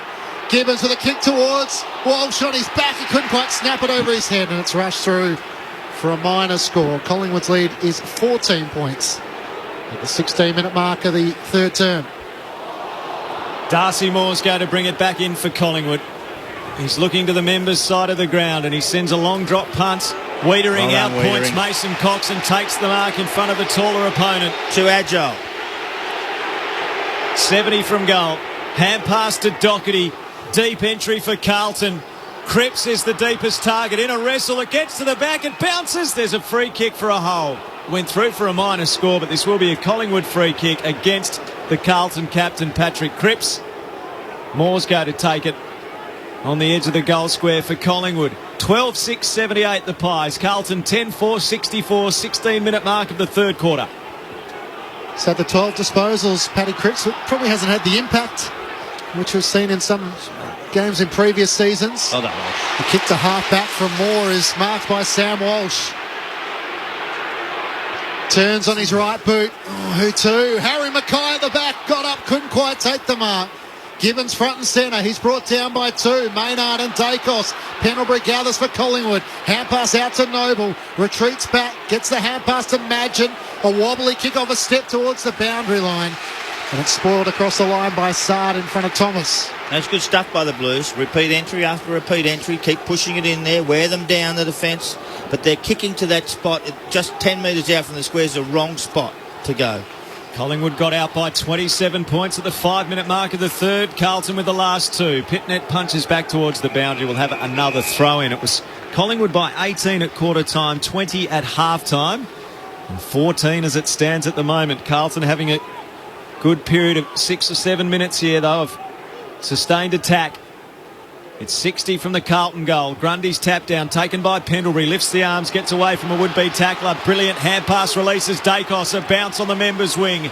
He surveys what's ahead of him. Kicks towards half-forward, Jones and De Goey. De Goey holding on, Jones knocks it down. Podrevsky-Seaton gets it at half-back, off to Sard, off to Dow. Through the corridor come the Blues, off to Fogarty. 4 to the circle, kicks towards Cripps. No, more the spoil and the rove. Brilliant hand pass away to Quaynor. This game is going up a gear. Kicks towards Tyler Brown. Couldn't take the mark against Setterfield. Murphy comes in for the Blues. Gets the hand pass to Setterfield. To Petreski-Seaton. The fend off on Rusco. Turns and kicks inside to Fisher. Howe just couldn't quite take the mark. Worked him underneath the footy. Harry Mackay takes it. He's tackled by 2. Taylor Adams and Darcy Moore. And that's where play will come to a halt. 35 metres out from Carlton's goal. And the defence holds up again, the Pies. Collingwood by 14 points. Thrown up, Cripps takes it out of the ruck, kicks towards a vacant goalmouth. Noble races back, rode the bump of Mackay, and Darcy Moore once more. Calm and composed, finds Dacos to Quaynor. Walsh gets him, just got rid of it at the last moment. Dacos feeds it back to Howe. He puts it out on the full. It's coming back. Carlton will take it at left half forward under the Olympic stand. This time last year, the fans couldn't leave home. They're leaving their seats every 5 seconds at the moment. Kick comes infield from Hughes to Walsh. Walsh, the deep kick towards Mackay, punched away by Roughhead, out of play next to the left behind post. Sellers and Rammer. He just had to lower his eyes then, Walsh. Zach Fisher, just a nice little lead. As a simple little 20-metre kick for Walsh. Yeah, he missed him there. Just got to lower those eyes. Carlton deep in attack. Pitnet and Grundy share it down. Going through, almost taken by Murphy. Clearing kick from Pendlebury towards the boundary. I think he'll be pinned out. He's going to ping him. Oh, look at him. Look at him. He couldn't wait to get there. He couldn't wait. Should be in the school gift. If he was the back marker, Sellers, he won the race. He was going that quickly. That was extraordinarily wrong. Fisher from left half forward. The chip kick to the pocket. Cripps comes out, almost took the mark on his chest. Quaynor fighting with Cripps for the ball. It comes out the back to Howe. Away to Dacos. Clearing ball through half-back, a bouncing one. Cox edged out by Wiedering. Doherty gets it. Floating hand pass. Sard evades Chris. Dropped the ball. Got it again. Left foot kick inside the 50. Nunes comes to meet it. Couldn't take it. Fogarty farms up a hand pass. Gibbons lurking again on the edge of the pack. He couldn't get it. Cripps shot it out to Murphy. Off to Fisher. Banana hit the middle of the ball. Out of bounds on the full. It's a let off. Free kick, Collingwood left back pocket. Carlton attacking in waves and waves, but with only a couple of goals to show for it. 20 played, third term, Collingwood by 14. Carlton 13-5 inside 50s for the quarter. They've just dominated the quarter, putting it in there, but just cannot get a score. It manages the 2-1 to Collingwood's 1-1. The margin is Collingwood by 14 points. As Moore switches across the defensive goal mouth to Roughhead. See, right now, obviously Carlton are dominating. They're dominating possession in this game. Really stopped all of Collingwood's run. Jack Crisp has it for Collingwood. He finds Josh Thomas at right half back. Thomas waits for players to run into space. Great lead. Callum Brown is working so hard. He marks on his chest in front of the 2 benches. He worked from the centre circle there to right in front of the benches to get that mark, Cal Brown. To go, he is long, doesn't quite have the measure for that kick. Instead goes to Grundy against 3. Couldn't take the mark. Walsh is able to toe poke it to Doherty. Back to Walsh. To Dow at centre half back. Tough consignment for Williamson. Brought down. Great tackle. Taylor Adams. Should have been gone. Ed Curnow got it forward. No whistle. Petreski-Seaton tried to thread the needle to Gibbons. It was over his head. Quaynor picks it up. Hand pass away to Crisp, and now to Sidebottom. He kicks to half forward. This time a good mark, repelling at half back. And Setterfield has it on the back of the centre square. Setterfield switches the plate to left half back. Williams had a bright start but needs to work his way back into the game. He takes the mark. He kicks to half forward. Quaynor's got the set. He rises, punches away from Noon. Sada, brilliant rove. Tries to take on Crisp. Got a hand pass away. He was leg, said the umpire. Play on to advantage. Nunes to Mackay. One-on-one with Moore. What more can he do? He edges out Harry Mackay and holds the mark. Another one-on-one win. He was perhaps right on the edge. Yeah, well, look, Moore held the front position there. Harry should have just barreled into him and tried to take the big mark over him. Caused a bit of damage. Collingwood out to Madgen, and then Tyler Brown dropped the mark. He's in a scrap now. Centrefield 3 on 2. got it to Petreski. Seaton, good tackle. Maynard got the arm. Enforceable out of play. See, the thing is, sellers, when you're in a one-on-one marking contest and your opponent has beaten you a couple of times in the game, you look at them and you forget to look at the football. So there, Mackay, he's looking at Darcy Moore. Darcy Moore's looking at the football. He takes the mark. Yeah, but that's what but you got to look at the football. I know that. Thrown in on half forward. Walsh with a hand pass around the boundary. Murphy cleverly tapped it on to play. Tyler Brown gathers in the back pocket. 1-2 with Madgen. Gone. Bumped into Fisher. Carlton come up with it. Gibbons to Fisher. Screws it back to the goal mouth. Mackay and Moore. Mackay lost his footing. Moore couldn't take the mark. Sprawling this forward. This is good stuff, isn't it? Rolls out of play. This is great footy when you think about it. Hard, tough, unrelenting. Out of play in the attack. Right forward pocket for the Blues. All the elements are there. Collingwood leading by 14 points. It's defence under sustained pressure. Williams goes through without winning it. Howe's kick smothered. Quaynor gets a hand pass pinched by Williams. Here's his moment. A left foot snap. Marked. Harry Mackay playing in front this time. Gets it on the edge of the goal square. He's only 10 metres out to the left of centre.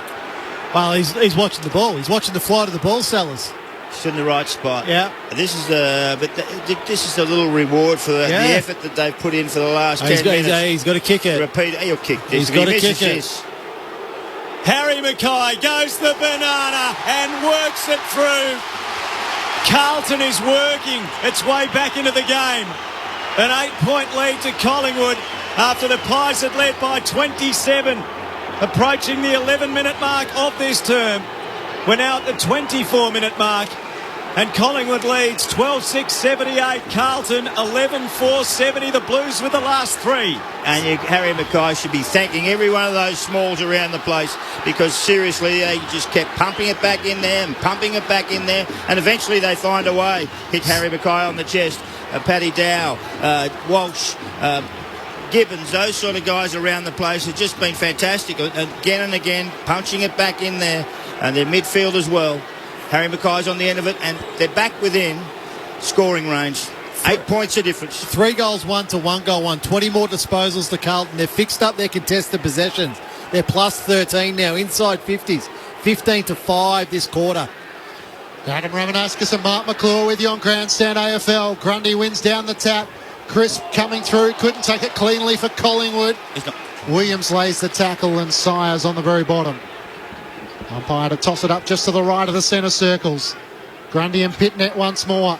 Tap down to Sire. Quick hand pass to Adams. Squeeze the kick inside 50. It bounces in the direction of Cox. Over him. Pendlebury clean as always. Hand pass back to Sidebottom. Spins out of traffic. Chips it back to Pendlebury. Can't pull it in. It's just wide.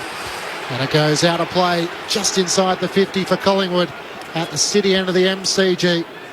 So Buckley's moving into the forward line because his midfield stuff's been a little bit just average, I would think, Pendles. He's slightly off. Is he injured? We don't know. Thrown in on the 50. Grundy took it out of the ruck. Squaring ball. Thomas a chance to fly. Petreski-Seaton knocked it down. Sidebottom took it. Petreski-Seaton got him, but he brushed the tackle. Hand pass into the middle. De Goey, just his second possession of the quarter. A hand pass to Madgen. Madgen kicks to half forward. No real Shepherd from Howe. Thomas gets it. 45 out. Squaring ball. Cox! Didn't mark. Got his hands to it. Had the arms chopped. Free kick, Collingwood. 30 out directly in front, and that is Mason's trademark range. Well, ultimately, that's the only way you're going to beat that. He didn't actually. He actually dropped it before he hit his arm, but that doesn't matter. If you hit the arm, that's the score. That's it. That's the rule. That's the rule. I understand completely. It's very hard to outreach. That's a very marginal call. Yeah. Mason Cox on approach to the city end. He never misses from there. Another settler for Collingwood just when Carlton was coming hard. Mason Cox puts Collingwood back out to a 14-point lead. 27 played, third term on Grandstand AFL. 13-6-84 Collingwood. Carlton 11-4-70. Can the Pies get a run on now? Well, you're right there, Alice. It's just a settler. Carlton have dominated play here in this quarter, as we've mentioned, but smart kick by Josh Thomas to the point of the square in a nice range for Mason Cox where he could jump at the ball. But you look there in that passage of play, side bottom was heavily involved. You know, a couple of times where he was able to dance through traffic. Petreski said he needed to hold that tackle at centre half forward on side bottom. Try and get a stoppage there at centre half forward. Rather, side bottom's able to twist out. Find Thomas. 15-7, the inside 50s Carlton's way in this third quarter. Collingwood answer back. Pitnet wins down the tap. Grundy's hand pass missed the target. Well done, Fogarty came in, sidesteps, kicks inside the 50. Harry Mackay takes the mark in front of Darcy Moore, who slipped over. That came about because Fogarty actually ran at the ball with some speed. He wasn't going to worry about who came the other way, picked it up and just dodged them, and then a kick into the forward line and Harry Mackay on the end of it. So that was really good by Fogarty. Fogarty's not a household name by any stretch, but he'll prove to be a very good pickup for Carlton. Directly in front, 35 metres out for the immediate response for Carlton. Harry likes it, and so do the Carlton fans at the punt road end. What an intriguing battle it's been. Darcy Moore, one of the best players on the ground, and Harry Mackay all of a sudden has kicked four. Well, that's right. Collingwood lead by 8. 13-6-84 to the Blues, 12-4-76. So we've sung the praises of Moore all night, but now Harry Mackay's got 4 goals, so he's a real factor in this game now, and it's because he's starting to play in front now. He's moving forward. Yes, correct. He's not getting pushed under the ball. Correct. Where Moore likes it, he nudges his player under the ball, and he can take those intercept marks. Mackay's waiting now. He's waiting for the last moment, then accelerating into the ball, taking a mark. There's nothing wrong with failure to actually improve it because he failed 3 or 4 times in the first half. Now he's doing what he's supposed to do. Move forward towards the ball. Learned his lesson. John's listening to the Premier AFL commentary team in northern Laos. Thanks for keeping stranded Australians in touch with home, says John. Laos. I don't know what the locals would be thinking of it. We've got a cracking game and good to have you with us, John. Out of the middle, Syra, hand pass over his head to Chris. Collingwood goes forward towards Cox. Out comes Wiedering. Hands to it, no mark. In dispute, comes to the back. Myercheck, hand pass, Cox, snaps. Cox misses. Touched on the way through. Oh, behind to Collingwood. Moments everywhere at the MCG. Score review. Go to the arc. 30 minutes again. 30 minutes and 14 seconds, Sellers. Yeah, but all quarters have gone over 32-33. It's confirmed as a behind to Collingwood, a lead of 9 points to the Magpies on Grandstand AFL on ABC Sport. Yeah, Wiedering got a hand on it. Doherty brings the Blues back into play, long towards Casbolt from behind against Roughhead, spoils it down, swooping onto it, Curnow turns on his left-hand side, kicks straight to Quaynor. He'll mark on the members' side of the MCG. Middle of the ground. Oh, go back to the middle. Tyler Brown's standing all on his own. Missed him. Don't give me any 1 hints, minute's Rammer. gone. Kicks towards Mason Cox. Grundy was there as well. Neither can take the mark at ground level. Petreski seating under the pump. Hand pass out to Martin. He's locked up by Roughhead. There's nowhere to go. And the umpire will toss it up at right half forward for Collingwood. Who would you give the points to out of Mackay and Moore? I don't know. I suppose 4 goals is a big score, isn't it? In this sort of game. It's the gap was quite large after that first quarter, but I think Mackay's pegged it back. Now coming into the 3/4 time break. He's been pretty good, Darcy Moore. Oh, no doubt. But it was a wide gap. But now he's changed the way he plays, and all of a sudden Darcy comes into it. Doesn't come into it as much. So a free kick to Cripps, who got one in the back. He kicked to the wing, no mark in the pack. Martin after it, sliding in Grundy. He's caught by Martin. He dragged that in. The umpire lets them play. Collingwood come away. Massive tackle. Maynard Crisp, in fact, Here we caught by Fogarty. Ed Curnow inside 50. Mackay hands to it, no mark. And guess who at the back? Darcy Moore. It's like a couple of heavyweight boxers landing jabs at the moment. Moore away to Maynard. Maynard kicks Collingwood to the wing. Myercheck couldn't mark. Ed Curnow goes through. Took contact bravely. Got a hand pass out to Doherty. Doherty kicks to half forward. Too wide of Fogarty. Out of bounds on the full free kick. Collingwood. Maynard uses it quickly. Finds side bottom centre wing. What a high quality game this is. Tremendous. Such an entertaining battle. Two sides who hope to be competing in finals. Collingwood, who did so last year. Carlton, who desperately desire to be there. Side bottom around the boundary line to Pendlebury.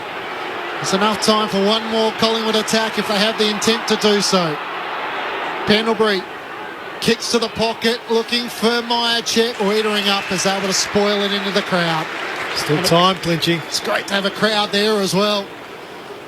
It's going to tick over 33 minutes again for the third time. It's down Collingwood's end of the ground. 40 metres from goal. Grundy takes front position on pit net, palms it down to Degoe, dangerous. He's tackled, got a hand pass to no one in particular. Williams, a good clean pick up for Carlton, runs through centre half back, pulls the kick hard left to half back and finds Petrevski-Seton. Off to Martin, needs to run the gauntlet. Denied by the siren. Captivating, engrossing. You can't take your eyes away for a second. Super night of football unfolding at the MCG in front of a big crowd. 13-7, 85 Collingwood. Carlton 12-4, 76. The Blues with 4 goals won in that term. Collingwood with 2 goals too. The Magpies got out by 27 points and held that lead until the 11-minute mark of the third quarter. Carlton, though, responded and kicked 4 of the next 5 goals. The margin at three-quarter time, 9 points to the Pies after the lead by 18 at quarter time and 20 at the half. 4 goals to Jordan Degoe, all of those in the first half of football. 2 goals to Brodie Myercheck, 2 goals to Jamie Elliott, who was subbed out of the game in the second quarter with a right ankle injury. Looked bad at the time. He is on crutches, but the medical team has conveyed through the media team at Collingwood to Tim Hodges on the boundary that it is not a broken ankle. So good news for Jamie Elliott as much as his night is over. Single goals to Dacos, Adams, side bottom, Hoskin, Elliott and Cox. For Carlton, Harry Mackay has had a totally absorbing duel with Darcy Moore. 4 goals for Mackay, 3 goals to Jack Martin, 2 goals to Gibbons, both of them absolutely spectacular. Fogarty a goal, Fisher a goal, Pitternet a goal. And I cannot wait for the next half hour. 13-7, 85 Collingwood, Carlton 12-4, 76. We hope you're enjoying it as much as we are on Grandstand AFL on ABC Radio and ABC Sport Digital. Changes we've made to help stop the spread need to continue into the future. Remember to keep making COVID-safe choices, like maintaining physical distancing, practicing good hygiene, and wearing a mask when needed. To protect others, stay at home when unwell and get tested for COVID-19. Keep the COVID Safe app active so you can be contacted if needed. Together, let's keep going and stay safe. Find out more at health.gov.au. Authorised by the Australian Government, Canberra. The 2021 AFL Premiership season on ABC Radio and on ABC Sport Digital. Plenty of numbers around this stoppage as the umpire throws it up. Pitnet down to the boundary. Adams screws it back to the goal mouth and bounces through. 30 from goal off to Gibbons. Gibbons' hand pass to Ed Curnow. He chips. Mark to Fogarty. Fogarty for his first goal as a Blue. It's a critical kick for Carlton. He provides exactly what the Blues needed. Dowell gets the clearance of Carlton inside the 50. It lands just short of Mackay. At the back, Madgen tackled. Had it a while, but tackled Fogarty. Fisher pounces. Snaps and goals. And the Tom Alvin lookalike strikes truly at the 12-minute mark of the third quarter. Yes, Clichy. I knew the mullet would be your liking, Grammar. Quaynor gets a hand pass, pinched by Williams. Here's his moment, a left foot snap. Marked! Harry Mackay playing in front this time.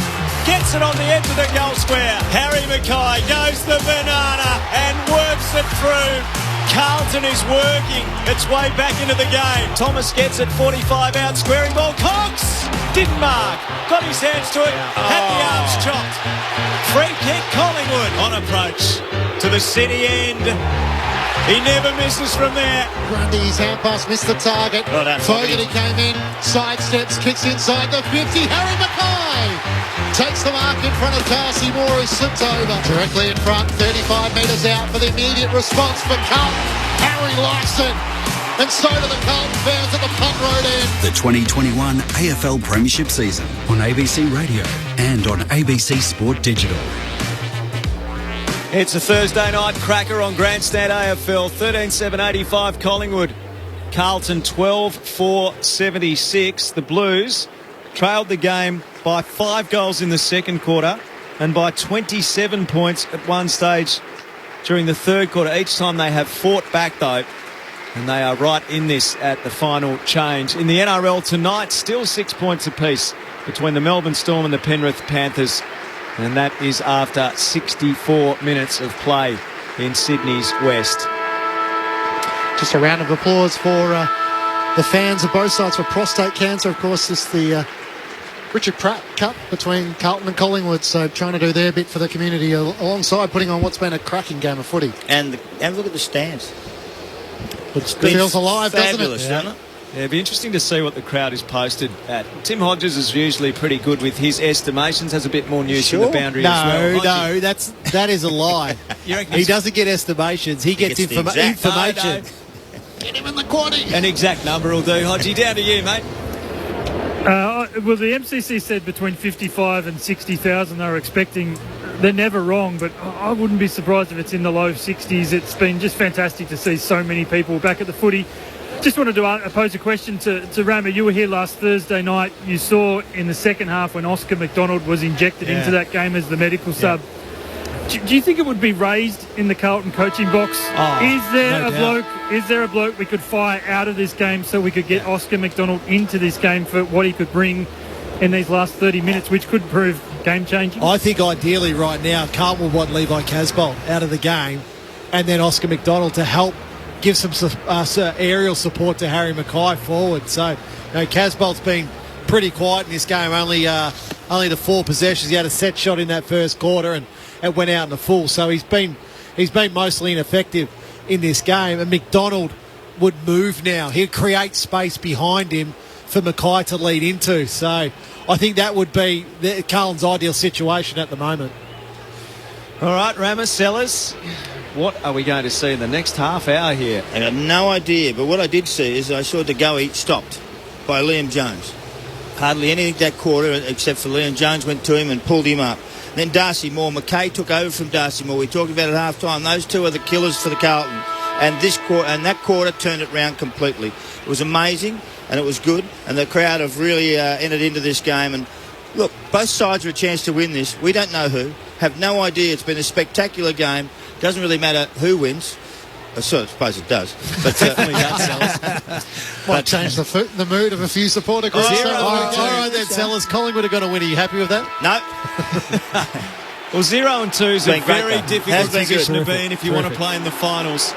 58 teams have started 0-2. Only 5 have made the finals of the last 58. 0-2. Final term underway. Grundy tapped it down. Volleyed forward by Adams. Petreski-Seaton gets it for Carlton. Hand pass to Sard, and out of defence they come. Murphy and Quaynor. Couple of Beverly Hills juniors going at it there. Both in number 3. And it's knocked out by Quaynor over the boundary line where umpire Ian Burrows will hurl it back into play.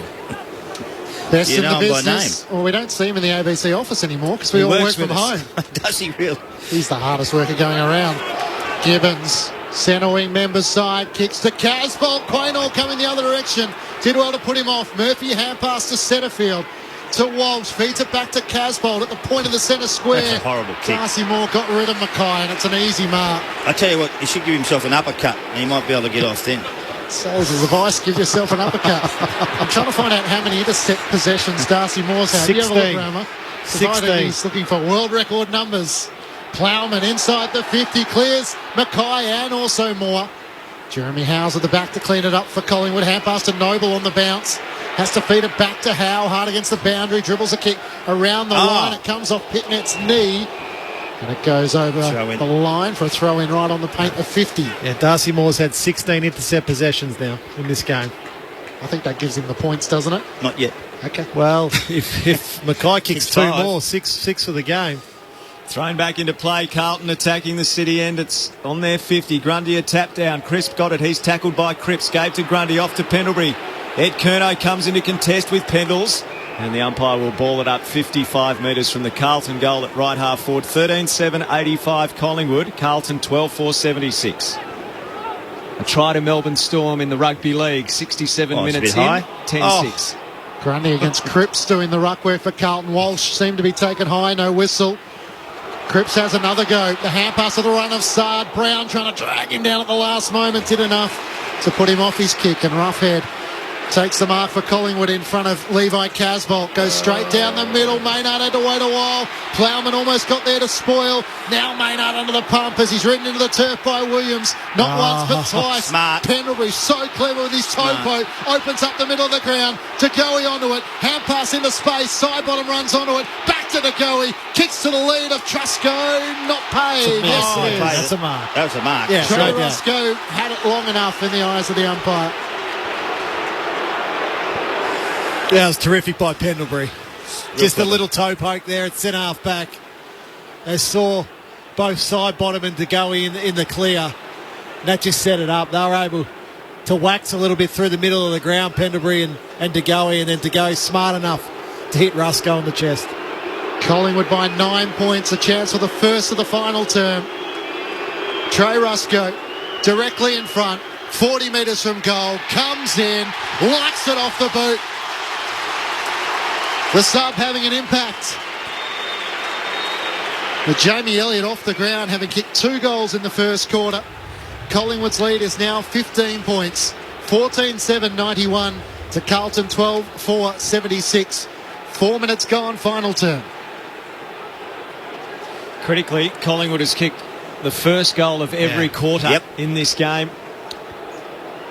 And often a few in red time, as well as was the case with Richmond last week against Carlton. Crunch time's come. Can the Blues stand up or can't they? This is the big key. Last week they didn't. They played a really good game against Richmond, the best side in the competition. They hung in there the three-quarter time, and then the last 15 minutes of that game, they fell apart. This is a test for them. It's no good being a hang-in-there side if you want to play finals. I agree. It's the test.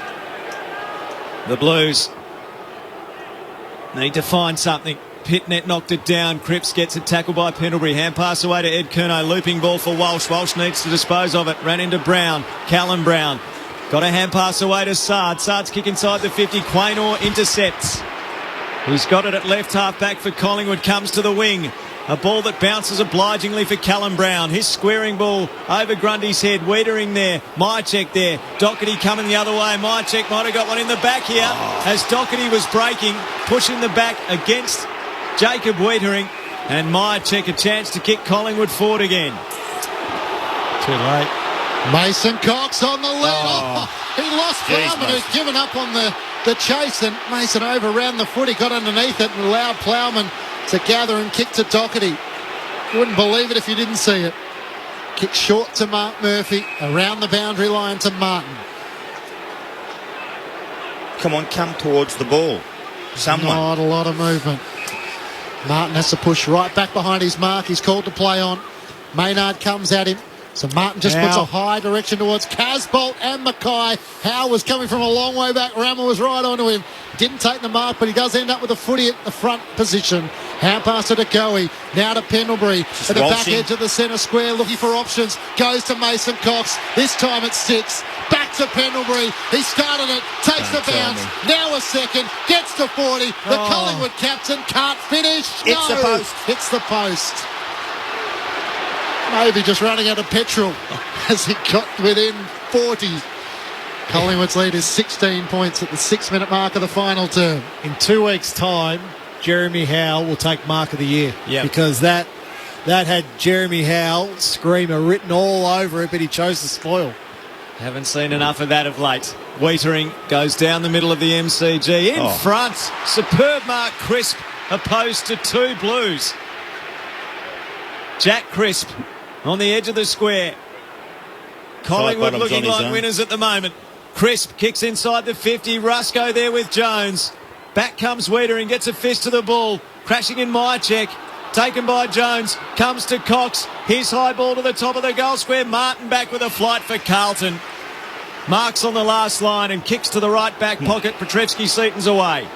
Feeds the hand pass to Doherty against the boundary line. Drives a kick to the wing. Dow underneath it. Maynard did enough to spoil him. Noble gathers. Hand pass to Roughhead. Back to Maynard around the boundary line.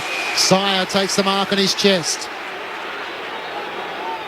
Just takes a moment or two to look for short options. Inboard to Pendlebury. Just controlling the tempo at the moment here, Collingwood. The Collingwood captain leading the way with 27 disposals. Sets it high and long towards Mason Cox. Hanging on, going on. What? Now, is it Cox or DeGoey? I think it's going to be Mason's shot on goal. In the marking contest, I think Liam Jones just held him back as Mason Cox was trying to spring his launch into the marking contest. So he's on a 45-degree angle, only about 25 metres out. Having kicked a goal in the third quarter. Is it DeGoey? DeGoey wants to get the handball. Of course he does. Just asking the question. This would make it tough for the Blues to stretch it out to a 22-point advantage. Mason Cox comes in, left forward pocket, it fades to the right. Should have given it to Goey. You're a harsh judge. Collingwood by 17. The party, isn't it? So Petrevski-Seaton's going to have a crack at kicking in. He goes to the bloke who had been doing it, Wiedering in the left back pocket. All of a sudden, Carlton looking a little tired and flat-footed. Wiedering's going to kick it long towards the wing, towards Cripps on Crisp. Free kick. And over the shoulder free kick against Crisp. A free kick to the Carlton captain, who has not had his usual influence tonight. He kicks to half-back and Wiedering looks to the corridor, sees nothing initially. He goes defensively back towards full-back and Plowman. Plowman now down the middle. There's the kick. Super. Finds Petrevski-Seaton. Sard went by but was closed down. Petrevski-Seaton out wide to the southern side to Cripps. Cripps kicks to half-forward. Fisher's got to wait back with a flight. Imagine the spoil. It's on the ground. It's picked up for Collingwood by Moore. Hand pass to Dacos. Off to Crisp. Kicks to the wing to Hoskin Elliott. Collingwood starting to control it now. Petrevski-Seaton needed runners coming past there. He goes sideways to Paddy Cripps. That allows Collingwood just to roll back, get the numbers there. The ball was going to Fisher, but it was 3-on-1 to Fisher. Easy spoil in the end. Hoskin Elliott into side bottom, who's called to play on. Squeezes a kick to no one really at half forward, although Jack Crisp backpedaling was able to take the mark. Turns onto his left-hand side, long towards Segoe and Cox. And Cox at the back takes the mark. Such an imposing figure when the footy's just put on his head. Well, one thing with tall guys, they don't get any smaller as the game wears on. Yeah, they're hard to outreach. And then you've got probably a mismatch in size there. Plowman again. Well, Liam Jones is on one of them. Yeah, he's 199, Liam Jones. Jeez, he's a big boy. When you're stationary, there's not much you can do. This bloke's 7 foot. Take two. Right forward pocket. 20 metres out. This time, Mason Cox salutes and gives Collingwood a 23-point advantage at the 10-minute mark of the final term. 15-9-99 to the Blues, 12-4-76. Mason has two. And he's hard to handle at this time of the game. Late in the game, he's tall, he's hard to manoeuvre out of the way. He gets in the right positions. They're moving the ball in with haste. There's not too many people around him at this stage. And he's on Lockie Plowman, who's probably a foot and a half shorter than him at this stage. So, very well done by Mason Cox. Kicked a couple, one in the third, and then one in the last, or two in the last, is it? Two in the last. One in the last, just a two, yeah, that's right. So one in the third, one in the fourth. Good on him, gets his side back in front, and really in control of the game. Pendlebury settled it down, and Mason Cox just about finished it off. I said the Sellers at three-quarter time, Carlton's problem in this last quarter is going to be their tackling. They're still to lay a tackle 11 minutes into this quarter. Pitnet tapped it down and Williams exits the centre square for Carlton. They need a mark. Casbolt's in the pack here. Punched away by Roughhead, who's had a good game. Fogarty roves. Hand pass to Williams. He'll be caught! Holding the ball. Adams. Great chase. Tenacious to the last. Free kick Collingwood, and he goes to the half-back flank where he finds Crisp again. He's on defensive 50. Crisp looking for Thomas. Side pinched it, hit the ground running. Hand pass to Nunes. He's run out of options now. Tackled by Thomas, and he turns it over. Noble on half-back. Hand pass to Jack Crisp, who sends it to the wing. Trey Rusco in front, couldn't take the mark. Rob thinks he sounds like a NASCAR driver. I tend to agree with you on the SMS. Liam Jones will get a free kick. He does. I'd see him alongside Ricky Bobby. Ricky who? A shake and bake. Liam Jones at half-back. Sends it long. No mark taken from Williamson, and it's spoiled. But is it You're starting to sound like Rex Hunt, you? If you're not first, you're last. Exactly right. Ricky Bobby. That's a great movie. One of Will Ferrell's all-timers. Right on the top shelf of mine. Yeah. Boundary throwing out aside. The game's been good, and some of the levity as well from the listeners. Diving in, Williams knocks it out for Carlton. Gibbons, who's kicked a couple of brilliant goals tonight. He kicks to half forward this time. Cripps opposed to Howe. Howe edges him out. It gets to the back and goes over the boundary line on the attacking 50 for Carlton at left half forward. Carlton's been well down on a couple of occasions in the game and fought back but never hit the front. The Blues haven't led in the game since about the 10-minute mark of the first quarter as it's tossed back into play. Perhaps a win for Pitnet. Imagine a Rove. He's tackled, picked up by Williams. He's caught by Noble, took him on. Just got the hand pass out. Quaynor knocked it to Dacos. Off to Hoskin. Elliott clearing ball to the southern wing for Collingwood. High kick. Free kick for a hold. Wiedering's going to take it. With no time to waste, he gets the hand pass to Martin, who shanks the kick inside the pocket. Paddy Cripps was there but couldn't take it. Nunes has a go at it. He's brought down by Jack Crisp. And also Will Hoskin Elliott for a ball up in the left forward pocket. Tackle counts 60 to 35 or 36, and that's not enough for the Blues. Can't believe Rammer's stat that Carlton didn't have a tackle in the first 11 minutes of the last term. I don't reckon they've had one yet. I still haven't had one. Crisper's kick out of defence is spoiled out of play. They've had one. Collingwood have had 8. Who was it? It was Ed Curnow, who had the only tackle for Carlton this quarter. 14 minutes in. No surprises there, Emma. Grundy the tap down at half forward. Walsh taken without possession of the ball. Side gets it, gives to Crisp. Crisp, wobbly kick along the edge of the centre square. Up in front, Jones takes it. And a hand pass away. They need to pull the trigger. Plowman to Doherty, marks on the AFL logo. Hand pass to Williamson. Once his left boot comes infield, he's caught by Callum Brown. Got a hand pass over his head, definitely. Does not possess a right foot. Doherty to Williams. Williams at right half forward. They want 50 for not standing the mark. Darcy Moore not penalised. Kick goes to the pocket. It's out on the full. Free kick Collingwood in the left back pocket. The Magpies, minute by minute. You can't move and expect to have a free kick. Williamson moved. It's just interesting watching Carlton when the whips are cracking. I'm with you. And we can talk about it after the game, but his first 15 minutes has been really ordinary. How long to my check? It's spoiled out of play by Wiedering.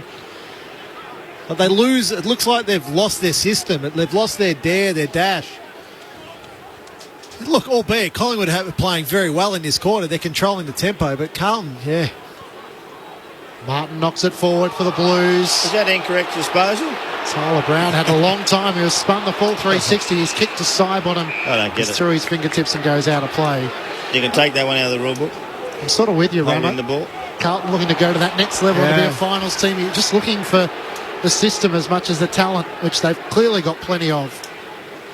Boundary throw in between the wing and half forward for Carlton. Grundy another tap down and a Rove this time. A hand pass to Crisp, who has been racking them up. He has a bounce, perhaps a second if he wants, near the interchange. Low kick instead. Mychek can't gather. Goes through his legs. Now got Wiedering for company. He's over the ball. He's caught. Umpire is having a good old look at this and deciding to pay a holding the ball. Wiedering's free kick. He's kept on trying. He's a bit banged up. The Carlton best and fairest of last year. He's at right half back for the Blues. Wants to move it with a low kick to Mackay. Beautiful pass in front of his eyes. He marks forward of the interchange. Wheels and goes. That's the only way for Carlton now. Wobbly kick. The outside of his boot. Good pick up. Williams infield hand pass to Dow. Dow back to Williams. Spins away from Quaynor. Deep kick.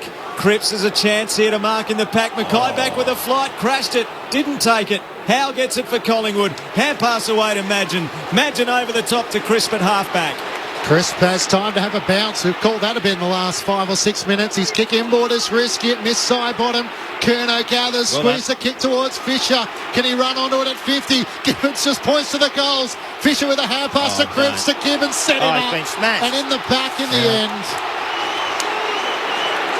I like the attempt, though. You might as well get him. You're going to get him properly.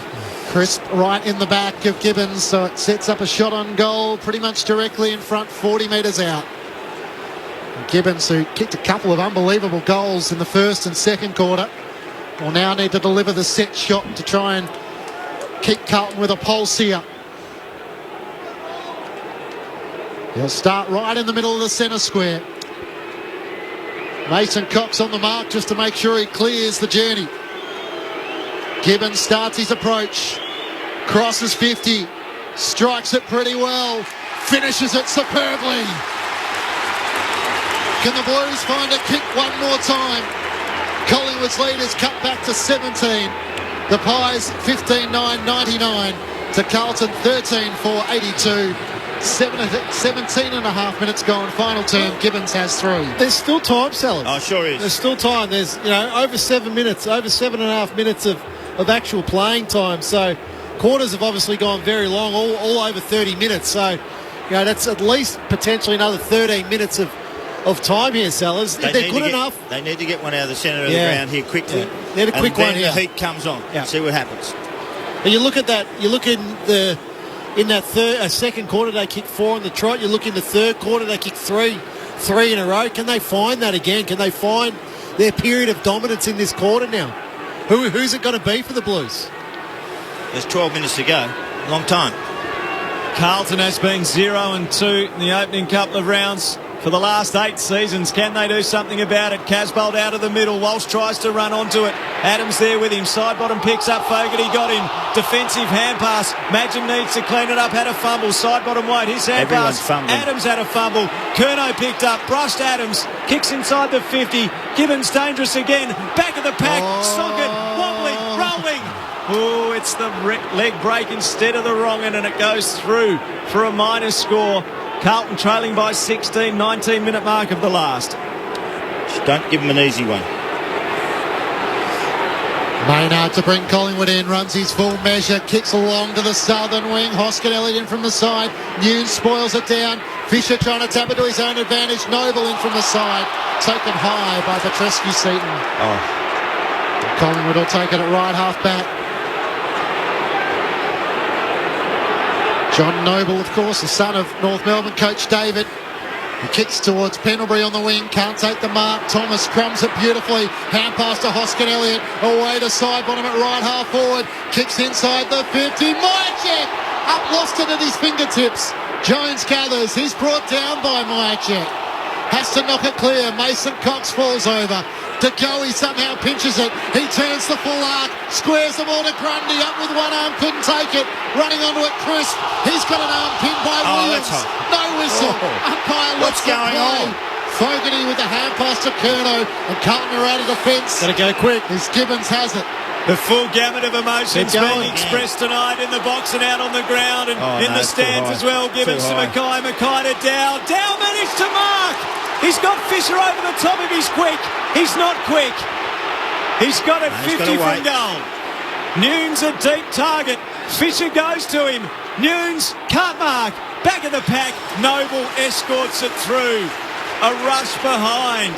Oh, this is a thrilling contest. A 15-point lead to Collingwood. We've just ticked into time on of the last quarter. And that is footy in 2021. Carlton had it on a half forward, waiting for players to run into space. Couldn't hit the target of Nunes. Collingwood take a deep breath. Howe out of the back pocket to Roughhead. Collingwood by 15 points. Around the boundary line to Tyler Brown. He takes the mark in front of the Carlton co-captain, Paddy Cripps. Brown looking to come inboard. No options present, so he drives the kick. Long towards Mason Cox and Grundy. Casbolt in front. Grundy comes up. Cox comes up with the footy. Hand pass to Crisp. He feeds the hand pass to Dacos off the outside of the boot. Puts it towards Myercheck. To the battle with. And Jones got good support from Wiedering as he went back with the flight to take the mark. Switches to Plowman in the left back pocket. Got Petrevski-Seaton over the top. Petrevski-Seaton needs to get his skates on. At left half back, he kicks to Ed Curnow, defensive side of the wing, southern side of the MCG. Collingwood leading by 15 points. A hand pass to Petrevski-Seaton. Neat little kick. Centre field marks. Centre wing out of side. They can't kick mark here, Carlton. They've got to run. They're going to get handball receivers. Centre field told to play and turned it over, kicked it straight to Noble. John Noble at right half back for Collingwood. He kicks it back to the southern wing. See, Collingwood want to kick mark, slow the game down, take seconds off the clock. Carlton need to kick mark, then give the handball straight to their runners. Will Hoskin Elliott infield to Noble. Noble short. Pendlebury marks outer side of the ground. Magpies 15-9, 99. Carlton 13-6, 84, 22 played of the last. Goes short to Jeremy Howe. Has it on the southern wing.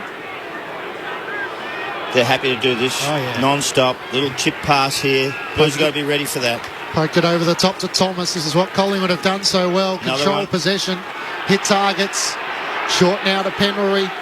Possession number 29 coming up for him. Another short one. Crisp with 34. 25 for Sam Walsh. This has already sucked the minute off the clock here. A really smart play by Collingwood. Pendlebury to Adams at right half forward. Now the long kick inside 50. Cox the target. Jones spoils it down. Pitnet trying to tap it to the boundary.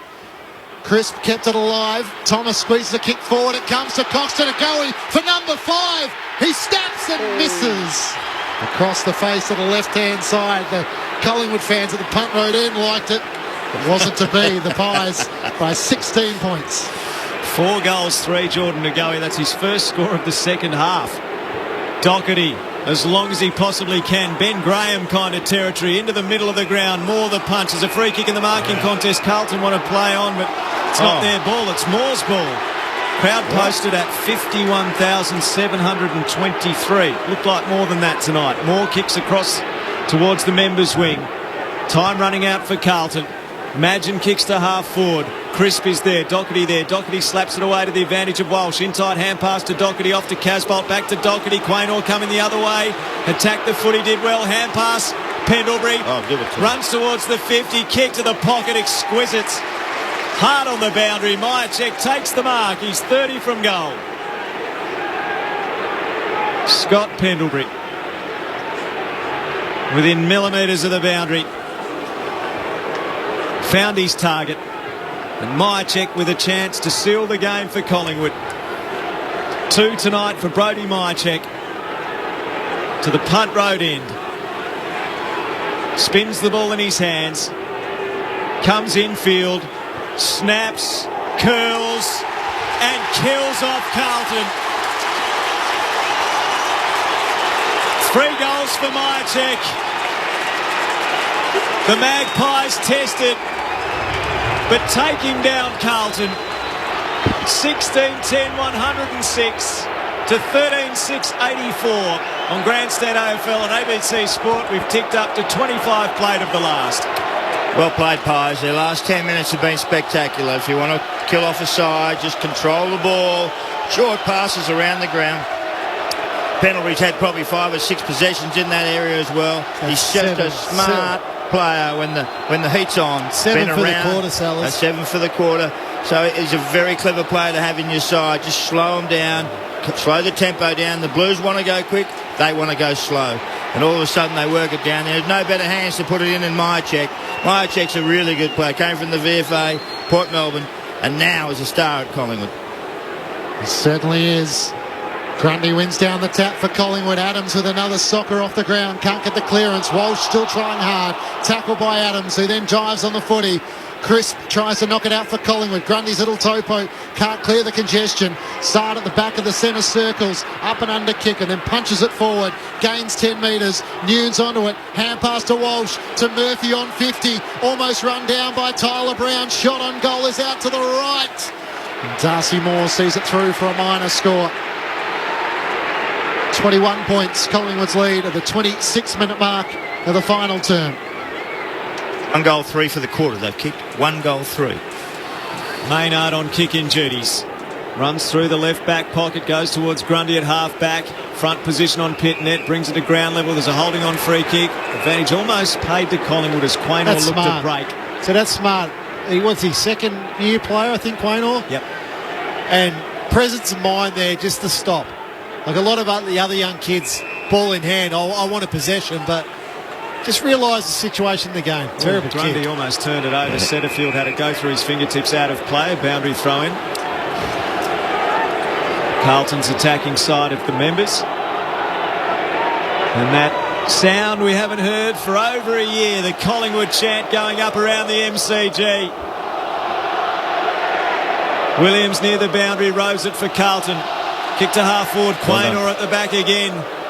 Kick into the middle of the ground, cleared everyone. Sard and Petrevski-Seton can raffle it. Sard runs away. He turns on his left Great and kicks kick. to half forward. It was a great kick, and Gibbons marks.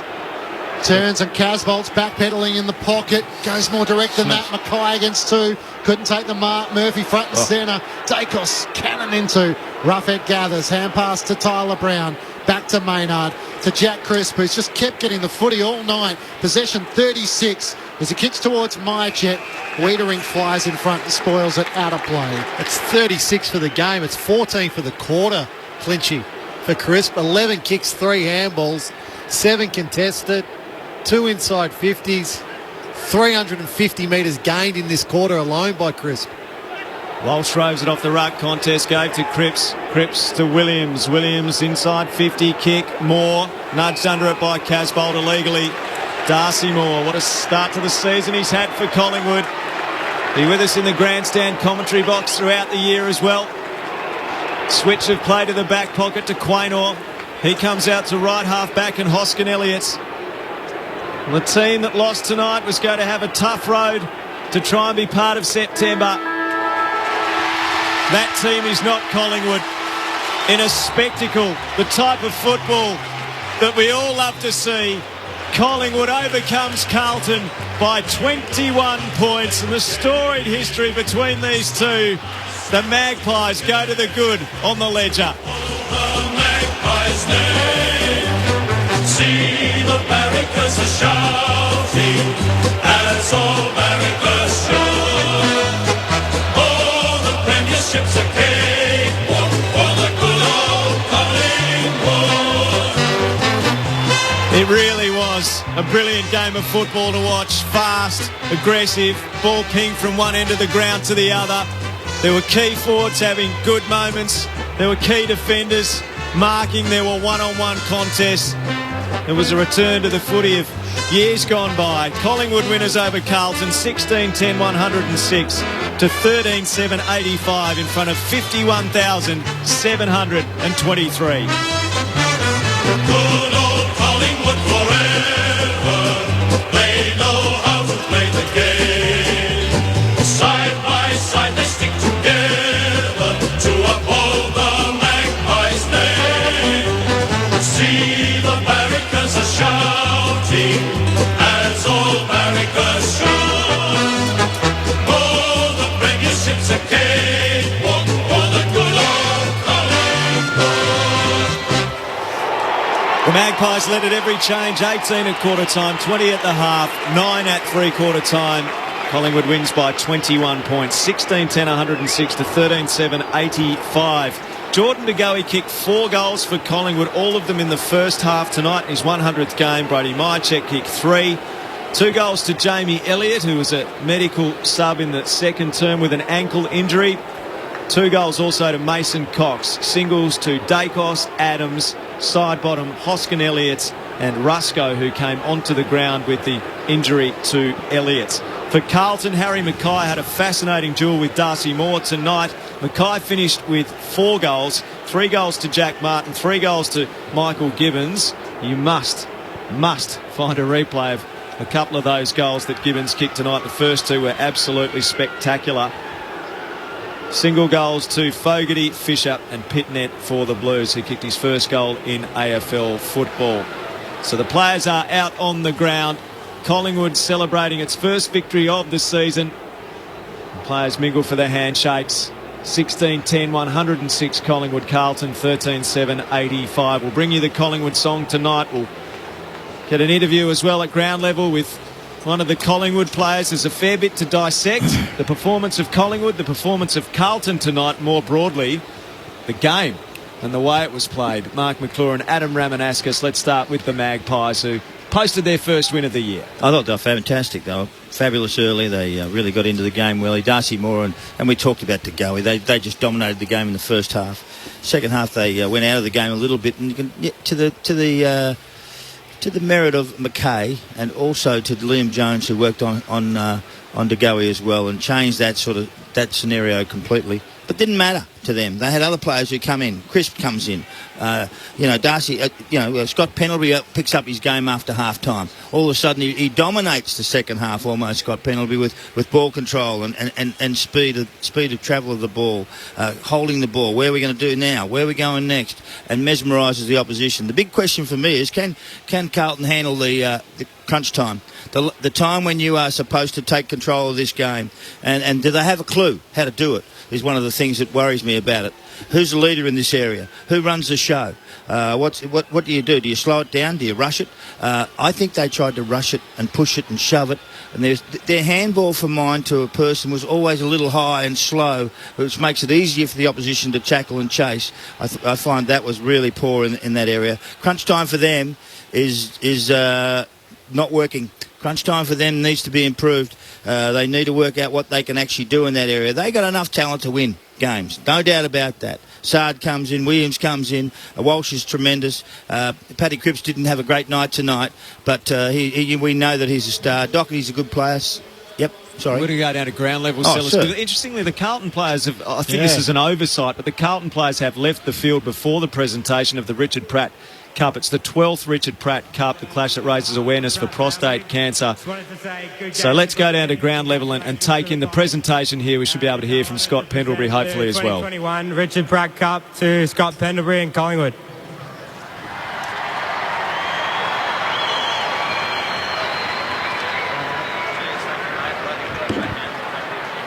Scott Pendlebury's taking the Richard Pratt Cup, but is he going to say a word or two? I'm not sure that he is. He's just going to take it over to his teammates, and Collingwood, like Carlton, will leave the field. So I would suspect it's an oversight from Carlton, not necessarily anything more than that, but nevertheless a fairly ordinary look to not be out there as the Richard Pratt Cup was presented to the Collingwood Football Club. 16-10, 106 Collingwood, Carlton 13-7.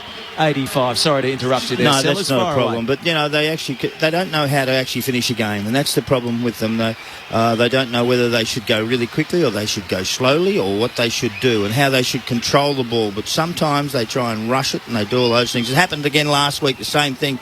And then you come up against the guys like Adams, who is just a tremendous player in the middle of the ground. Hoskin Elliott, side bottom, started to find some form late. If we had a look at him, Jeremy Howe started to get his hands on the ball as well. There's a few other people in that side, and I love what they're doing, Collingwood, at the moment. This is a very, very balanced team. Mason Cox comes in and starts to run the show in the second half, especially the last quarter where he took 2 or 3 marks and actually created hell for the Blues.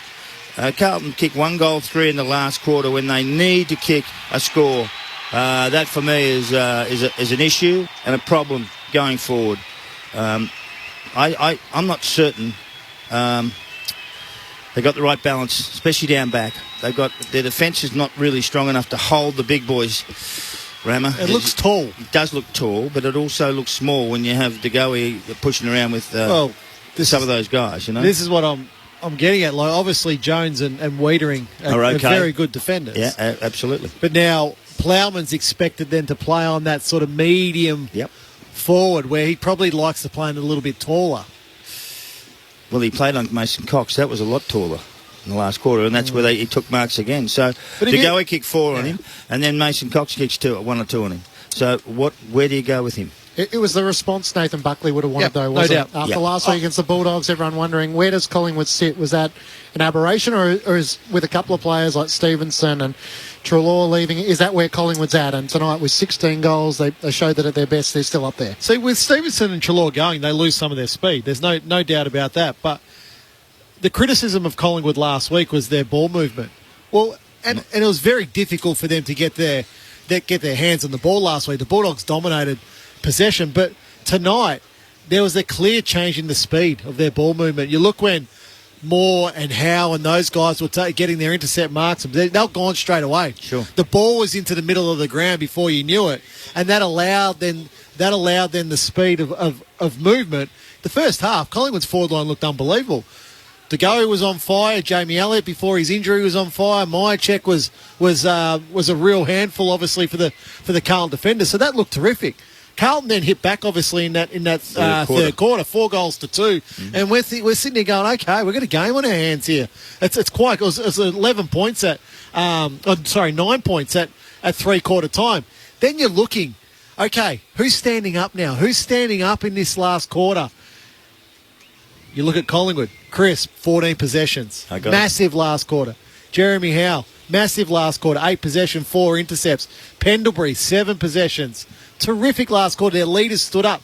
Carlton, on the other hand, they didn't have anyone want to take the game by the scruff of the neck in that last quarter. So Jack Crisp, with his 14 disposals in that last quarter, he's still going to pop up the race and have a chat to us on Grandstand AFL very shortly. But the Collingwood Football Club very happy to record a first win of the season, 16-10, 106 to 13-7, 85. Let's take you into the rooms.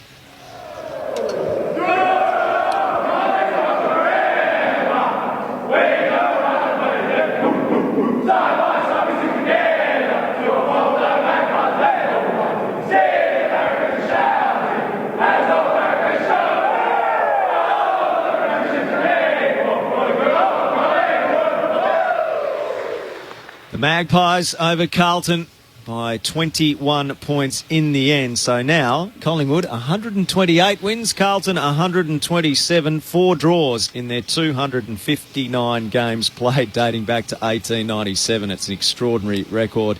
Just bringing you up to speed with what happened in the NRL tonight. So the Penrith Panthers won 12-10 over the Melbourne Storm. A try inside the final 2 minutes was converted with a little more than 30 seconds remaining.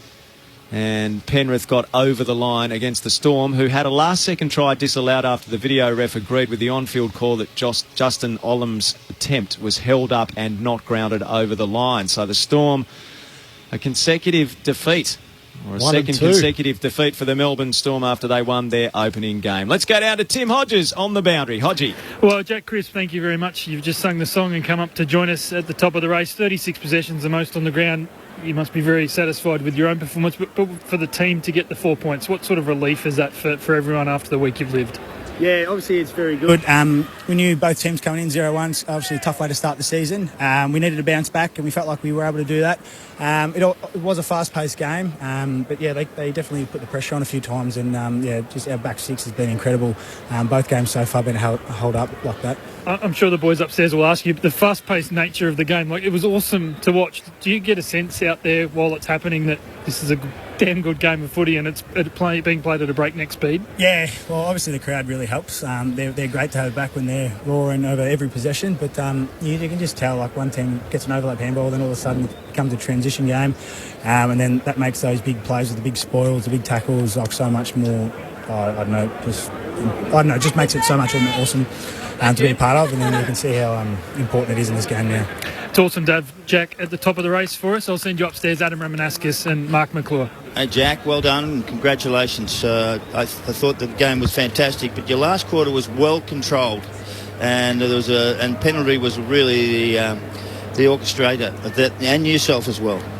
Yeah, definitely. Obviously that third quarter, they did put a lot of pressure on us, especially through the centre and all that stuff. So being able to rely heavily, Jordan Roughhead and Darcy Moore was so good down back with the aerial stuff, and then it was be able to get back, help out that number, and then find the hang on, sorry, they're sending the John Noble in the background there. Doesn't matter, keep going. But just once we win that aerial and find the mark coming out of defensive 50 to help control the game, really helps set us up going forward. So, Jack, it looked evident to us up here in the box that you guys wanted to move the ball quicker than you did last week, than you have done in previous seasons. We're so used to seeing you guys control the tempo, controlling whatever speed that you wanted, but particularly that first half, every opportunity, particularly through the middle of the ground, you were playing on, you were taking the first handball received, you were getting inside forward 50. Was that spoken about last week after the Bulldogs game, to try and move the ball quicker, considering what now we're facing with new rules? Yeah, it's also something we've practiced over the pre-season. Like, it's been well documented. Like, we're a good defensive team but couldn't put the scoreboard pressure on. So we're trying to obviously keep our defence intact, but kick more goals this year. So face forward and quick hands every now and then to get the ball going, and it's to help give our forwards a chance and put the opposition under pressure, and then hopefully lock it in our forward half and then create more score. So then on the flip side of that, when the opposition are moving the ball forward, obviously now you're playing a lot more up on a wing. We're so used to seeing you play across half back. Are you allowing them to move the ball so you can fold back and help out your defenders, or are you still trying to put that pressure through the middle of the ground on? No, we're still trying to put that pressure through. With our setup, we've got obviously certain roles that will play more defensive than others. But I think the mix that we've got at the moment is going really well. It's allowing our forwards to put our pressure on and making sure we hold great shape behind the ball. Jack, you've got really good young kids there, some great young kids, and they're making a difference. Yeah, definitely. Like, we had a big list turnover, obviously, last year, and all the first years that have come in, they've been putting their best foot forward to train and put a lot of pressure on the senior guys. So it is great competition for spots, and I think we've got a bit of a healthy list at the moment. So it's really good to see, especially this early in the season.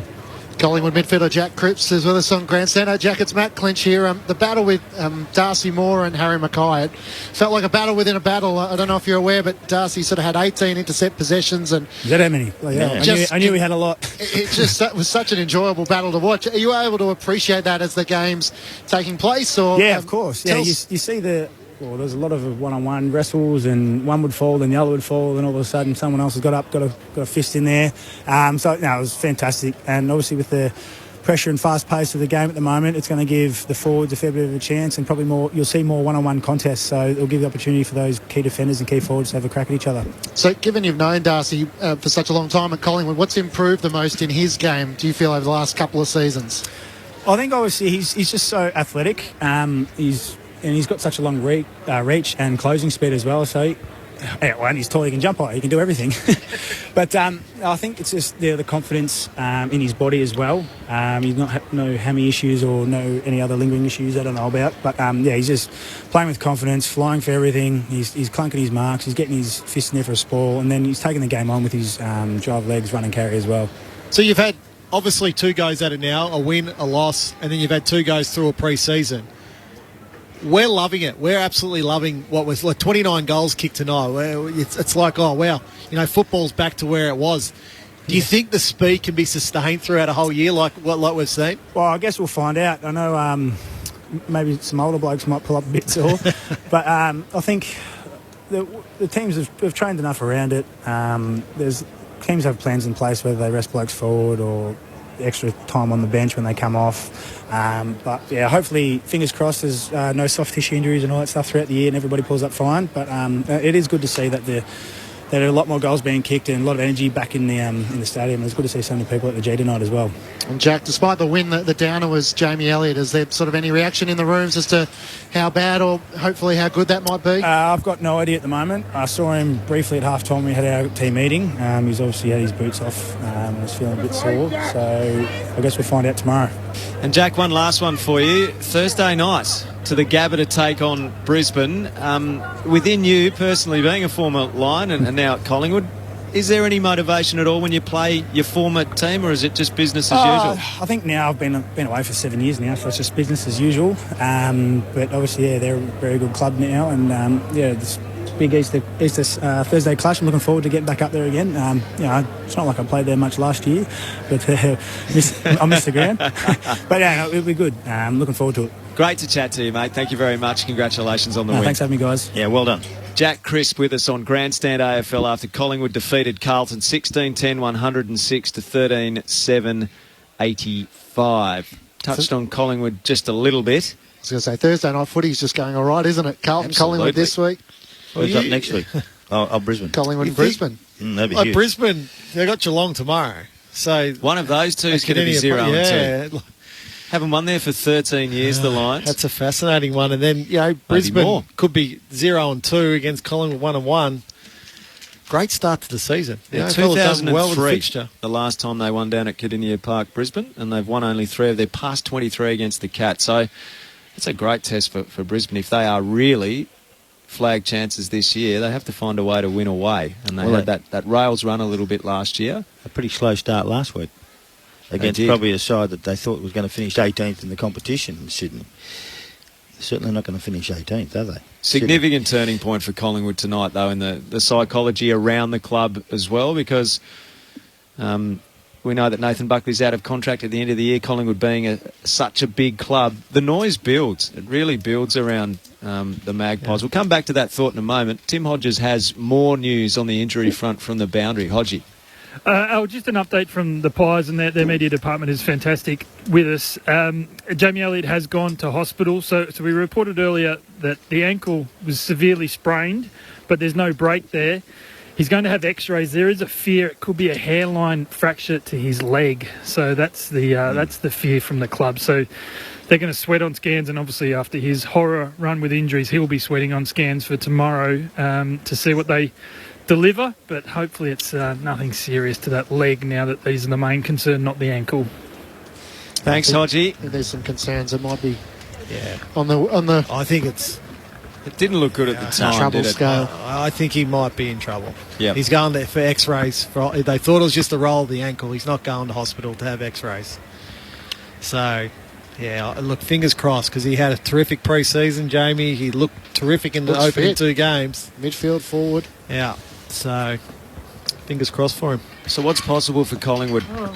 Look, I'm a believer, and I've always been a believer in Collingwood. You know, they've clearly got the talent there. You look, Chris, Pendlebury, Adams, side bottom, as that midfield. Then you got DeGoey, Dacos as those X-factor type players. Moore and Howe look terrific as defenders. I guess the question is, really, can Brodie Grundy find the form of a couple of years ago when he was the most probably dominant, I won't say ruckman, I'll say player in the competition? Can he get back to that? If that's the difference, I think, between Collingwood being an absolute lock for the final 8 or sitting on the fringes of the 8. And I guess, Sellers, the WhatsApp group around Carlton would be active tonight, 0-2 for the 9th time. I'm just looking at Sellers' phone. He's got 99 messages just sitting waiting on his phone. I'm on a silly WhatsApp thing with these Blues people. It was 350 last week. Seriously, turn it off. And he's got 99 notifications down the bottom. Don't worry about it. Who cares? You'll reply one by one, Sellers? None I'm going to reply to, none. You deleting that group? I think I might. Yeah, I think I might just give them the jab anyway. Well what did you say? To me, I go, okay, Collingwood played pretty well and they did a good job and they do the things at the right times well. And Darcy Moore was great early and they all that stuff. Pendle becomes good and Crisp comes up. But aren't the Blues good enough? Are they an actual contender? Are they good enough to stand up in a final and win a game? To me, I say no. I say no. I don't think they have the structure right, or they don't have the balance right, or the game style right, because they sometimes rush and then they don't know when to slow and they don't know when to carry on. Do they have the character to win a game? Do they have the character to actually stand up in a game? And that's what worries me. And this has been going for some time. It's not just today. This is a long-term injury for them, if you think about it. Do they have what it takes to win a game of football? They had a chance to win tonight. Yeah. They did. And they blew it.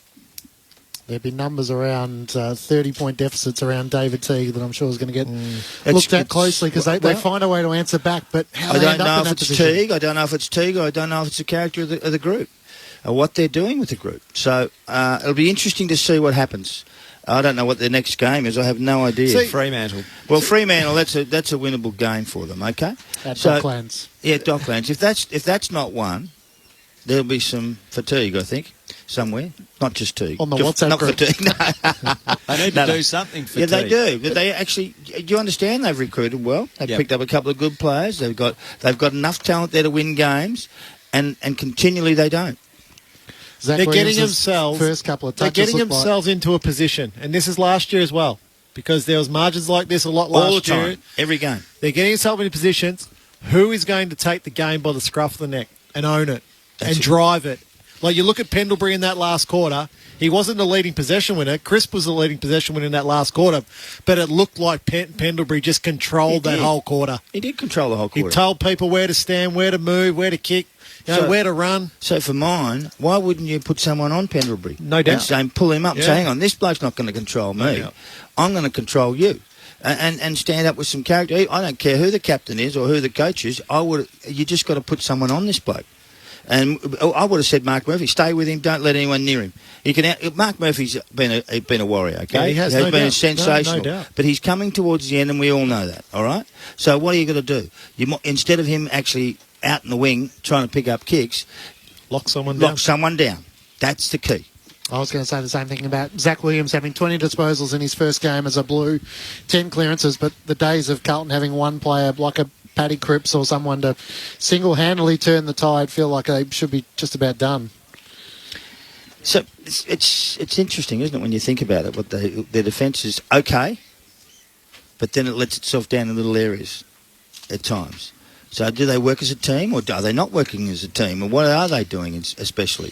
So, I mean, they have a mismatch because Plowman's on someone who's really he's not quite up to. I just wonder with the Blues, they've said openly they want to be attacking, aggressive, speed, high tempo. I just wonder, after the first 6 weeks, the first block of games, we're going to be sitting here going, well, what are Carlton? Because right at the moment, don't know. The first 2 games, I'm unsure. Yeah, me too. I'm really unsure what I'm watching. They had 60 inside 50s, 60 to 48. Yeah, I know they had plenty of chances. Enough shots. That's what they want to do. Darcy Moore and those guys. Darcy Moore. They were just fantastic. We better get 3-2-1 in the ABC. Just quickly, Darcy Moore. Darcy will be he's had 18 intercept possessions, and Jeremy Howe's had 10 intercept possessions. Wow. Yeah, I've gone one. Scott Pendlebury. His last half was just spectacular. Awesome. Just incredible. That's the leadership you need and want, okay? He's ended up with 30-odd possessions. He's had 10 contested. He's just controlled the game, and it was magnificent to watch. I gave 2 to Darcy Moore, who started the game off and set the game up by his intercept stuff at the back of the ground. Okay, the guy on him kicked 4 goals. I couldn't care less. He didn't win the game. They won the game. And Darcy Moore is turning into a star of a player. And I gave 3 to Jack Cripps because Crisp, sorry, my apologies. Chips. Yes, Crisp. I got it. At 36, and he had 15 contested possessions, and most of them were late. When the heat was on and when they needed to be won, there he was doing it for them. So for mine, Jack Crisp. Well done. Crisps. You like your crisps? Crisps got a lot of it tonight. Might be eating some on Saturday. There's a lot of Crips and Cripses. Yeah, it was tricky. We're going down the highway tomorrow night for Geelong and Brisbane at Cardinia Park, so make sure you tune in to Grandstand AFL. Absolutely. Mitch Duncan will be part of our call team. Mike from Kyneton gets the last say on Sellers eating his hat. Ripper call, boys. Thanks. Perhaps an army helmet for Mark to eat. A bit difficult. What do you reckon, Sellers? Actually, army helmet. We'll catch you tomorrow. Bit of steel. Every minute. Floats a double cut out pass and John Ritchie's over. Every game. Backing up Terry Evans. See ya. Terry Evans streaks away. Every moment. Still going, Josh Papali. Grandstand Rugby League is back. Sexton field goes into the end goal. Scores a try. The 2021 NRL Premiership Grandstand Rugby League. On your radio, ABC Sport Digital Radio, and on the ABC Listen app. ABC Sport Digital Radio, your home of netball. One man who led the way last night, he got top votes from Brett Delidio, and the ABC Footballer of the Year is Tom Mitchell, the Brownlow medalist from a couple of seasons ago, and he joins us on the program. Tom, firstly, congratulations on last night.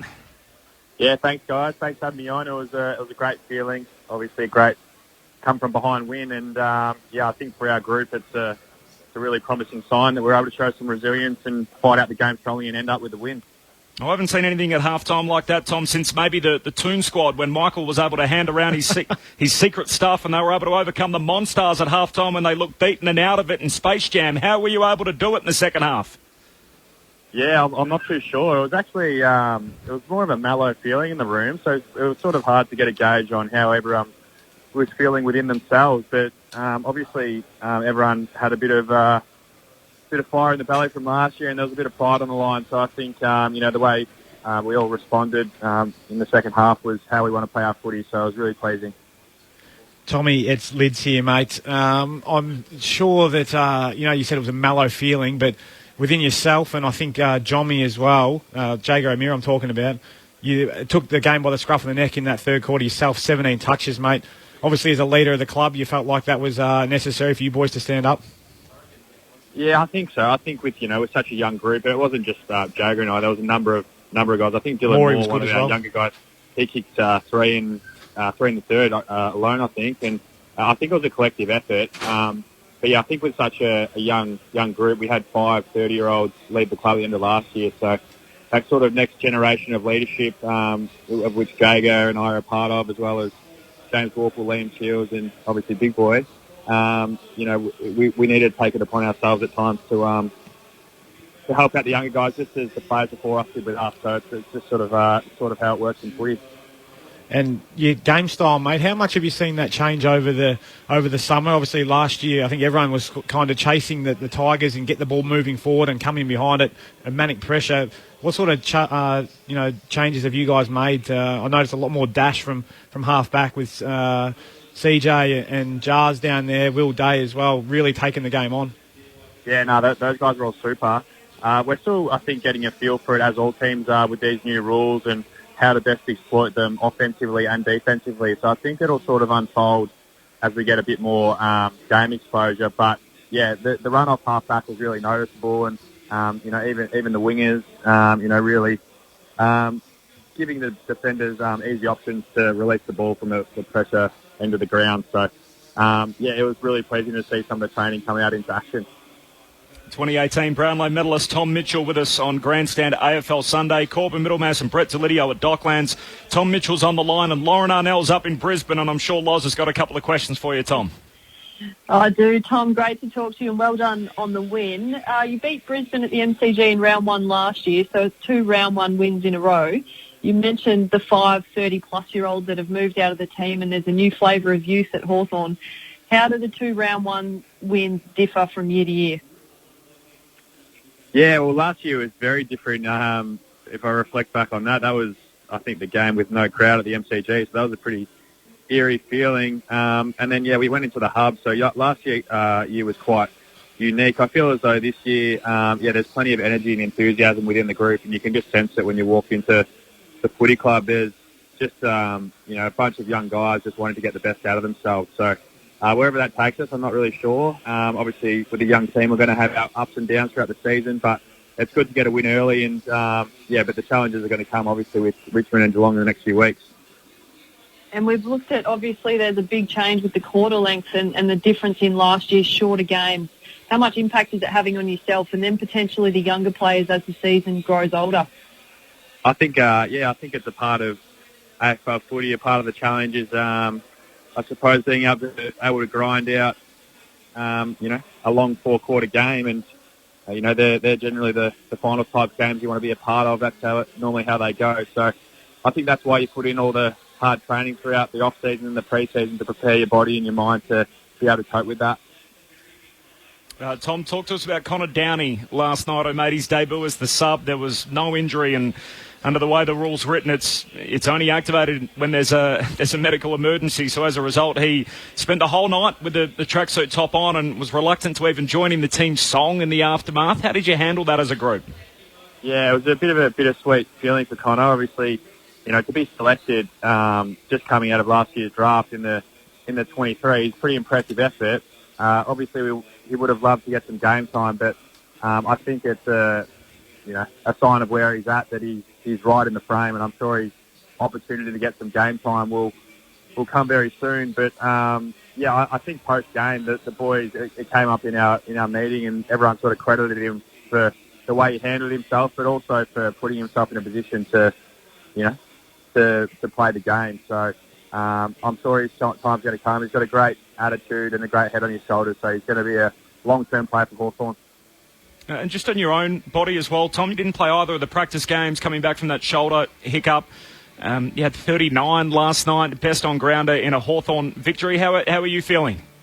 Yeah, pretty good, thanks. Obviously didn't get much match simulation in, and sort of just crawled to the start line. But body's good. Shoulder pulled up well from last night, and I think what's helping me as well is that my leg is pretty much back to full health. So that was probably inhibiting me the last few years coming off that big injury. But I feel as though my legs, leg is better, which is a pretty nice feeling. Were you always going to play? If you asked me a few weeks ago, it would have been probably a little bit more hesitant. But as we got closer to the game, I passed a few tests and got a bit more confidence. And, I was grateful to be a part of last night's win. Well done last night, Tom. It was a fantastic game of footy. What a way to start 2021. We'll see you next Sunday at the G up against the reigning premiers, the Tigers. Look forward to it. Thanks, guys. Thanks for having me.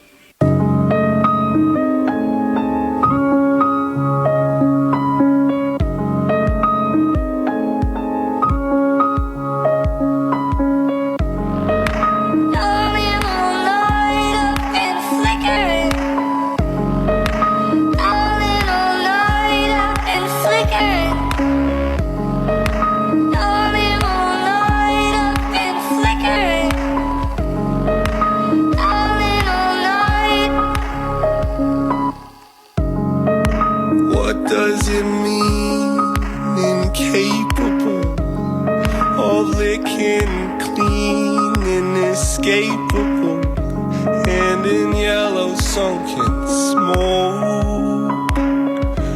I don't wanna be your home.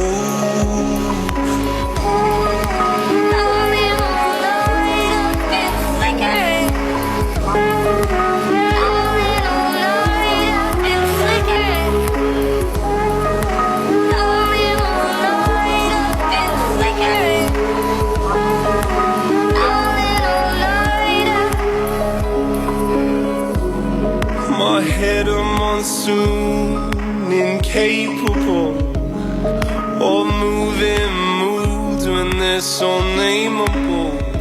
5 fingers to black proof. I can't pull the weeds from you.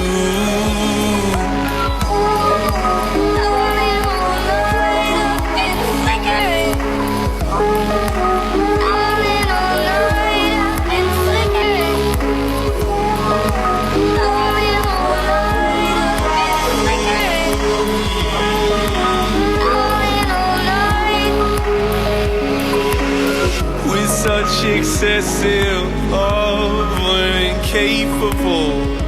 Praying sweetness rains upon our table. In this room you'll never breathe. I'll watch you turn into me.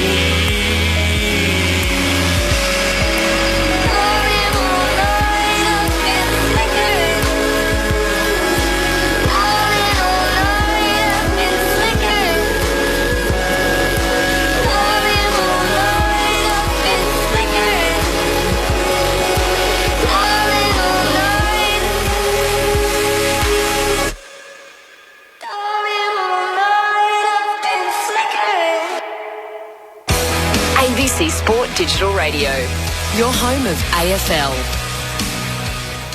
Gold Coast coach Justin Holbrook joins us on the line. I'm sure very satisfied with that win over Brisbane last night after a first-up loss to the Warriors. Justin, welcome to the program. Nice to have you back on. Yeah, thanks for having me. Last night, I mean, it was a tough first-round game, and credit to the Warriors' defence. Perhaps you guys were a little bit clunky in attack in the opening round. What improvements that were made last night impressed you the most? Oh, I just think, yeah, as you mentioned, I think round one was just a really tough game for us. And then last night, I think we hung in there a lot longer. I think against the Warriors, it was similar. It was about 20, 25 minutes without a point scored, and then the Warriors scored. Whereas last night, obviously, we were the ones that put the points on and then finished with a,